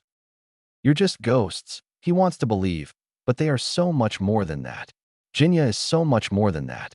Even though no one can help him now, the dead are the ones driving him to continue on with his shitty life. They're the ones who make up half of who he is. Another hour passes. He gets up slowly. He puts on his uniform, packs his bag. He hadn't stored away his Nikarin blade earlier, so he does that as he undoes one more button of his Gakurin. The walls are yellow now, bright, neon. He almost chokes on his next breath, but his years of training saves him. He feels as if wading through water, and the ghostly whispers by his ear are weights strapped to his ankles. 1 foot out of the door, he realizes the drug vial is still clutched in his grasp. He backtracks, slides the briefcase back out from in between his desk and wall, the only hiding spot he could think of, and opens it again, upside down. A little card flutters out, black and unassuming. Izuku snatches it from the air before it can land on the floor. It flips over between his fingers. Trigger, 247. Warehouse XXX. The water drains from his feet as he coughs out a short, hysterical laugh. Fuck, he smiles, one hand covering his mouth, one holding the card with all his answers. That fucking easy, huh? Then Izuku tucks the briefcase away again, card in pocket, and goes to school. He doesn't know what's he trying to plan for, but he knows tonight he'll be at the location sitting in his school uniform pocket.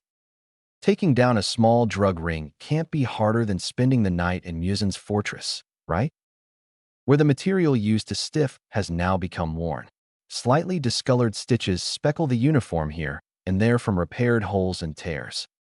Izuku gazes upon himself in the mirror, his cotton black mask hanging from one ear. The scars that litter his exposed skin, forearms, chest, neck, face, are small and barely there. Nothing alike his old ragged ones from his time of ripping through his own skin, from claws tearing his flesh apart.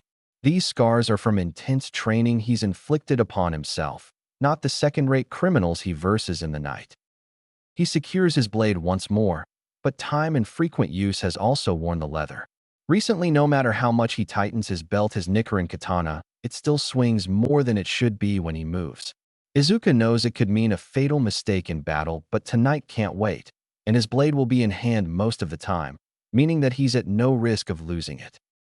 Bedsides. Izuku has never been defenseless without his katana. He has fists for a reason.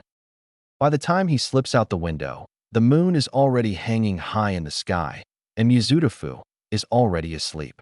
Izuku had already memorized the path to the warehouse while he was waiting for his mother to sleep, so he arrives there, on the other side of the city, in no less than 9 minutes. It's a building connected to an abandoned office. The warehouse itself seemed to act like an in-between point for truck drivers to drop off cargo, before it became a production/storage house for Trigger. As he circles around the building, he really wonders how the drug would have reacted with his quirkless body. A quick Google search during lunch break revealed the nature of Trigger, a quirk-enhancing drug that drove its user mad and mindless, with an extreme thirst for violence. Just thinking about it makes him shake with repressed disgust, and paranoia. The symptoms are all too familiar, and Izuku wants to burn the briefcase in his room and the concrete building before he can think anymore. There are no guards, no visible security cameras surrounding the immediate perimeter. The double doors aren't even locked, and from the parallel building he's perched upon, he can even see a small open crack between the doors and a faint shadow. He doesn't know what to expect inside, but he doesn't expect much. His gut tells him nothing horrible awaits him, yet still he hesitates. He hesitates, skin itching. Izuku takes a moment, tucking the mask under his chin for a few precious breaths. After so many years as an on and off vigilante, he still isn't used to having his face obscured, breath blocked with a layer of fabric. It doesn't affect his breathing, but he hates it still. It feels wrong, like how buttoning his shirt all the up feels wrong. If keeping his nightly activities away from his worry-prone mother wasn't as important to him as it is, he'd ditch the mask without a shred of remorse.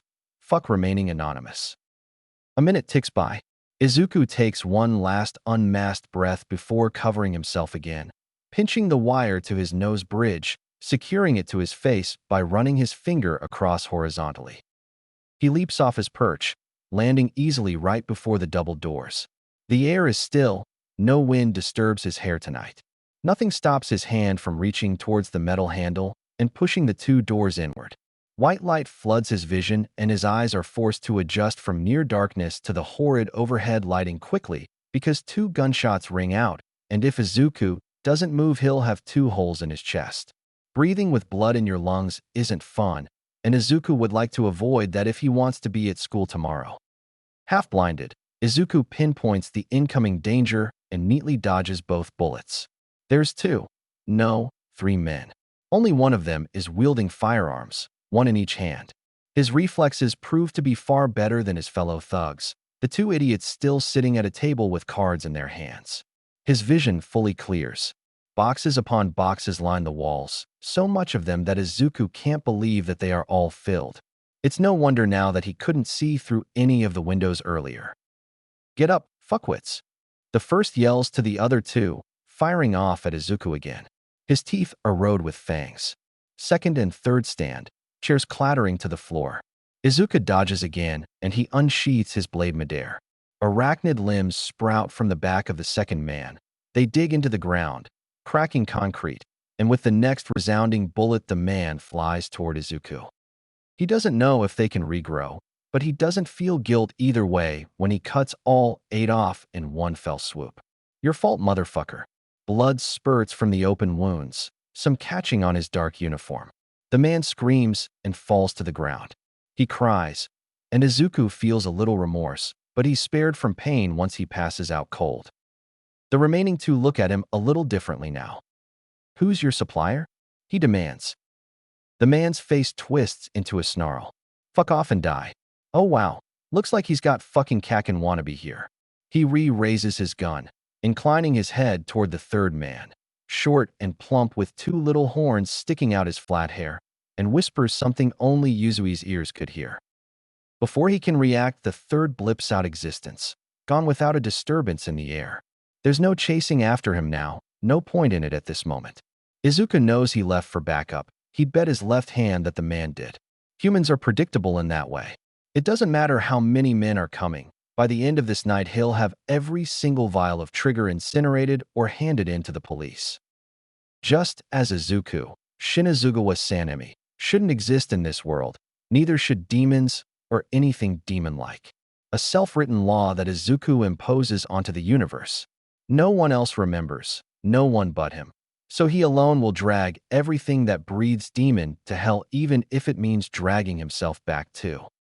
The next bullet doesn't fire.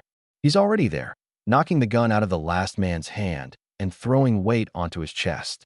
Izuku kneels with a knee on the man's ribs and a hand in the air, digging the tip of his blade to his throat. The man's breaths go ragged, head inclined all the way back to avoid the sharp edge, but Izuku presses harder, his eyes narrowed and unblinking.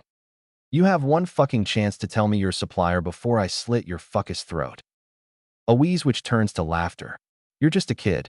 Go ahead. The man goads, shaking from the chest, unknowing of the real threat in his words. Do it. You can't, you wouldn't. Human neck is soft, the skin even softer. Compared to the demons he's faced, it's like slicing silken tofu. It doesn't even take the strength of his pinky to cut a red line across the man's throat, deep enough to hurt, not enough to kill. A scarlet stream trickles down, tracing around his bobbing Adam's apple. Fuck. You Lidl. The words stop in a gurgle of pain. Wound bleeding openly and raw. Izuku's weight stopping the man's hands from clutching it. He doesn't have time to stay and interrogate or to think. What will Oyakata-sama say of this? Demon slayers are sworn to protect humans, but Izuku only knows protection through violence. He can only turn on his own kind now. Izuku holds his Nichiren blade, steady. Talk, he demands. All hard edge. All the character of Shinazugawa Sanemi coming out to play. The man goes limp in his hand, and if not off the moving chest beneath his knee, he'd think he were dead. Then the lungs below him rumble, laughter springing from the man's throat alongside, oozing blood. He then stares back up at Izuku, eyes full of mirth. I don't fucking know, he smiles. I'm just a damn pawn. His arm shifts, metal scrapes the floor, and the recognizable click of the trigger has Izuku moving. He's too careful, too slow, too conscious of the blade so very near the throbbing, human flesh against it. The bullet tears through his flimsy Gakuren shirt, grazing his non-sword dominate bicep as he rolls off the body. His skin burns. The pain is there, but it's second nature to ignore it. The touch of warm blood rolling down to his forearm brings him back centuries. He takes a step back, expecting the fanged mouth man to froth at the mouth and go rabid at the sweet scent of his blood. But nothing happens. The man is unconscious. He'd knocked himself out when the recoil of the firearm forced his head back into the concrete floor. Izuku drops his arm like he'd been shot. He hadn't even known he had held it out, letting rivulets of blood splatter the ground. His blood isn't the only blood on the concrete, but there's not a lot of it. Gray still dominates the floor. Naturally, his eyes follow the spots of red, and his lead to the bleeding slit on the criminal's throat. Izuku still has his humanity in him. Izuku never carries bandages on him, or any medical equipment for that matter, even though he should. It's extra weight he doesn't need, and it's extra money he doesn't have. He rips a long length of fabric from his right sleeve. It isn't clean, but it's better than nothing. He remembers all the times he's taken care of his own wounds, and the times he's watched Kocho work as he wraps the man's neck tight. His mouth remains open, revealing bits of spinach left in between fanged teeth. They're like needles, thin and crowded. In all his years, Sanemi has never encountered a demon with a bite like this. It makes treating the man's wound feel a little more natural. He moves on to the arachnid, working quickly, before wiping blood onto his thighs and readjusting his loosened belt. The stitches attaching the sword loop to the main strip of leather have revealed themselves with the weight of his katana. Even the notch in his belt has worn, deforming into an oval shape. Izuku doesn't wear his belt to keep his pants up. His worry is his Nichiren one-of-kind katana literally detaching from his waist mid-run, mid-battle, mid-air. There's nothing he can do about it now. Now, he should leave the vicinity and call the police before the man who pulled the disappearing act comes back with more inconveniences. A part of him wants to keep the trigger in his own hands, burn them for sure, maybe at that trashy beach which he frequents every morning. But he knows it's stupid, a bad idea, and that part of him is also the part that tells him he has to do everything alone, and he does do everything alone. He has nobody. He can't take anything home, but he at least checks that the boxes actually contain trigger before calling it in. He goes to the nearest box, tears it open with his hands, and inside is a layer of styrofoam. Beneath that it's 5 vials, no different than the one still sitting between his desk and bedroom wall. Even this is enough to concern the police, as the last trigger case was around 15 years ago. He doesn't need to rip up any more boxes. He thinks if he looks at the liquid anymore, knowing of its uses, he might take out the small bundle of matches in his boot and add arson to his list of crimes.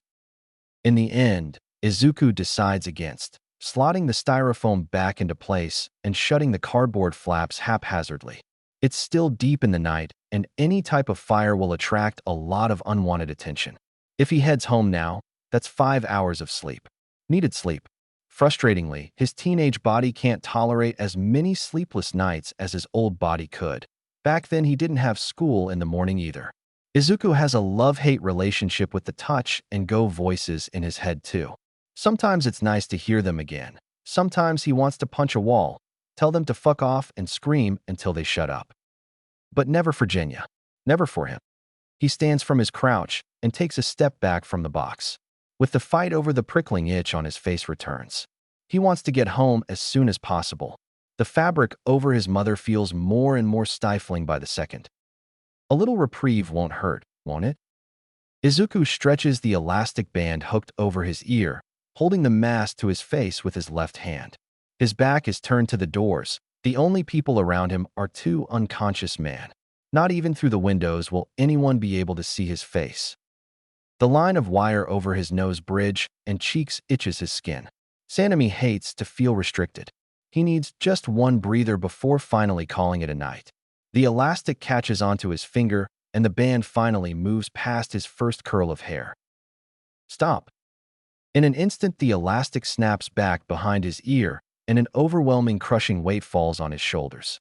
White bands of fabric encases him whole, touching every inch of exposed skin on his body. His arms are blinded to his sides. Sanemi hates being restricted. He can't move, not even his ankles. His blade can't possibly be reached like this. And who is Shinazugawa Sanemi without his blade? Shinazugawa, Eraserhead says, eyes pinned on the vigilante tied in his capture scarf. You are under arrest. Briefly, the hero scans the box-filled room, glancing over the two unconscious bodies and the blood beneath them. They can wait. As for now, all his attention goes the elusive vigilante he'd finally gotten the drop on. One of the first things he notes is that Shinazugawa is still. Unnaturally still, not even a flex of his muscles can be felt through the bands of his scarf. For the wild goose chased the police, and he's been to capture the vigilante. He's not even putting up a fight. The second thing Eraserhead notices is that, fuck, he really is a kid. The hero takes a step forward, tightening the hold on his scarf. He isn't going to drop his guard because Shinazugawa is unresponsive. Shock, is it? Eraserhead had come from behind, catching the vigilante off guard. He'd been in the middle of taking off his mask. Eraserhead could have waited a second longer to see who the boy behind the mask is, but he hadn't want to risk alerting the vigilante of his presence. Shinazugawa is sharp. A second longer and his blade would have been drawn before Eraserhead could bind him.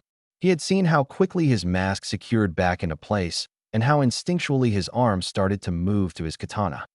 If all goes well, he'll be able to see the face of Shinazugawa anyway, when he's brought into the police station alongside the trigger. I'm going to turn you around, slowly. Any sudden movements and I tighten this, got it? I can fucking turn around myself, Shinazugawa says lowly, but it's still painfully clear that he is a teenage boy in the midst of puberty. Eraserhead allows it, the small shuffling of his feet, to turn and face him. The vigilante manages not to trip over his bound ankles.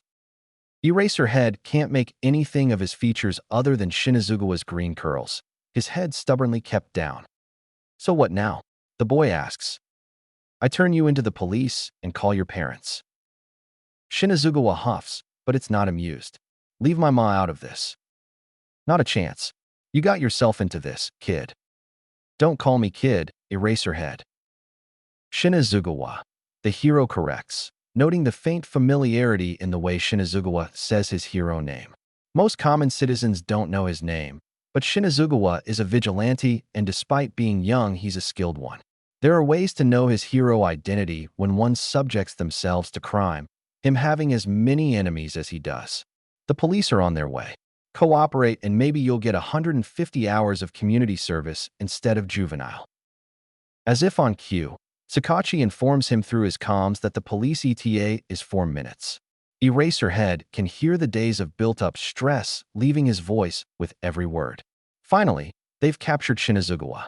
Even if his time as a vigilante was technically short, if he isn't the other vigilante that's been active on and off for the past 7 years, any more time, then he would have started making waves. Villains would have started taking notice. The media would have picked up on the new, elusive, teenage vigilante, and Shinazugawa would start making real enemies. It's a good thing they've caught him early. 3 minutes. Sakachi updates. Shinazugawa looks up. Green. His eyes match his hair almost perfectly, but the soft shape of them do not belong with Shinazugawa's hardened gaze. It's unnerving. Shinazugawa's cherubic features and deathly stare feel like two opposites that should never mix. Oil and water. Eraserhead is so caught in it that he doesn't react to the ripple in his scarf, the sign of movement. Shinazugawa flexing his muscles.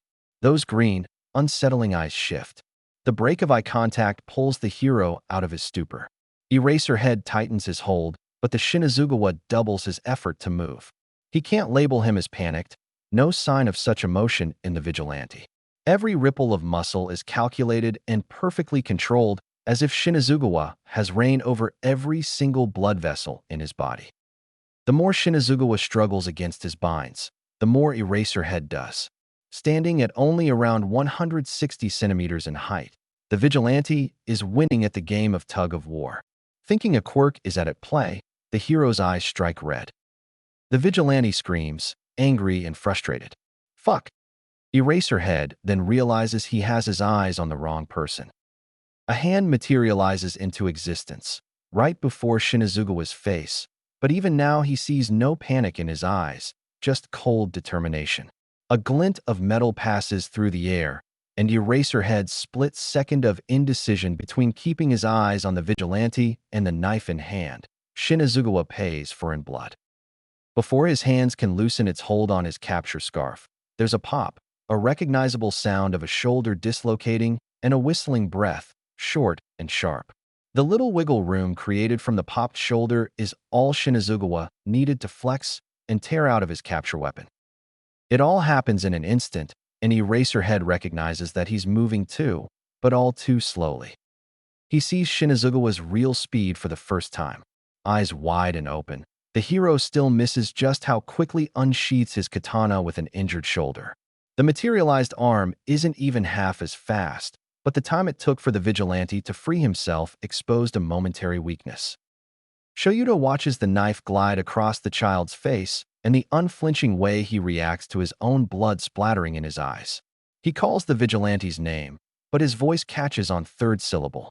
More of an arm pushes out from whatever cork portal at work, reaching in further, aiming for the throat, but Shinazugawa sees it from a mile away with his disturbing eyes and easily steps to the side of it and arcs his blade upwards and diagonally. Shinazugawa moves like it's second nature, observing and reacting. Eraserhead shouldn't be surprised. The katana was made with the idea of slicing in mind. But a child shouldn't know how to dismember so easily. All within a few short seconds, the hero stands witness of Shinazugawa, his bleeding face, and the twitching arm by his feet. Blood drips from the edge of Shinazugawa's katana, from his face and down the neck and chest. His hand clasps the torn mask to his face, fingers white with the amount of strength Shinazugawa forces onto his bleeding cheek. He takes a step forward. His capture weapon lies in shreds on the ground. The police are 2 streets away. Shinazugawa's eyes are glued to the floor, body still as when they first met. This time he knows it's shock. He takes another small step, barely moving forward a foot. He makes no sound, but the vigilante's head whips up like he'd stepped on a mine. Before he knows it, there's a bloody blade to his throat. The dislocated arm does not even shake as it holds out the katana, something Eraserhead thought to be biologically impossible. It's a beautiful weapon, he notes, at the vigilante's mercy, crafted expertly and taken care of. He'd be able to see his own reflection if he looks down on the green, patterned metal. Is everything about Shinazugawa so green? At the base of the katana is an engraving, but all the hero can focus on is the shivering hand digging into the child's face and the way Shinazugawa's wound opens beneath his prying fingers. His eyes are on him, pupils narrowed and as unsettling as ever, but they're unseeing, far away like Eraserhead isn't in the room with him. Shinazugawa, he says, slow and careful. Shinazugawa, are you with me? I need you to put down the sword, okay? Let me see your face. I'm not a murderer, the boy whispers, nearly crushing his own jaw. His hands twitch by his side, wanting to reach out, but he's seen just how fast Shinazugawa can move and how easily his blade can pass through flesh. I'm not a murderer, he repeats emptily. A tear rolls down his cheek. I never wanted to hurt Ma.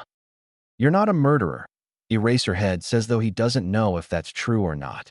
It's clear that the vigilante is caught up in a memory or a horrible old nightmare. You're not, Shinazugawa. I believe you. He doesn't expect his voice to be heard. Slowly, the blade lowers from his throat, but the boy's eyes remain foggy. Shinazugawa takes a step forward just as Eraserhead does, putting them at an arm's length. He can reach out now like this, grab the boy's shoulders, and not let go until backup arrives. He can pry off his hand, see the child bleeding underneath. But he can't, Shoyuta can't. He does nothing when Shinazugawa runs past him. He does nothing because the child had bled for his mistakes.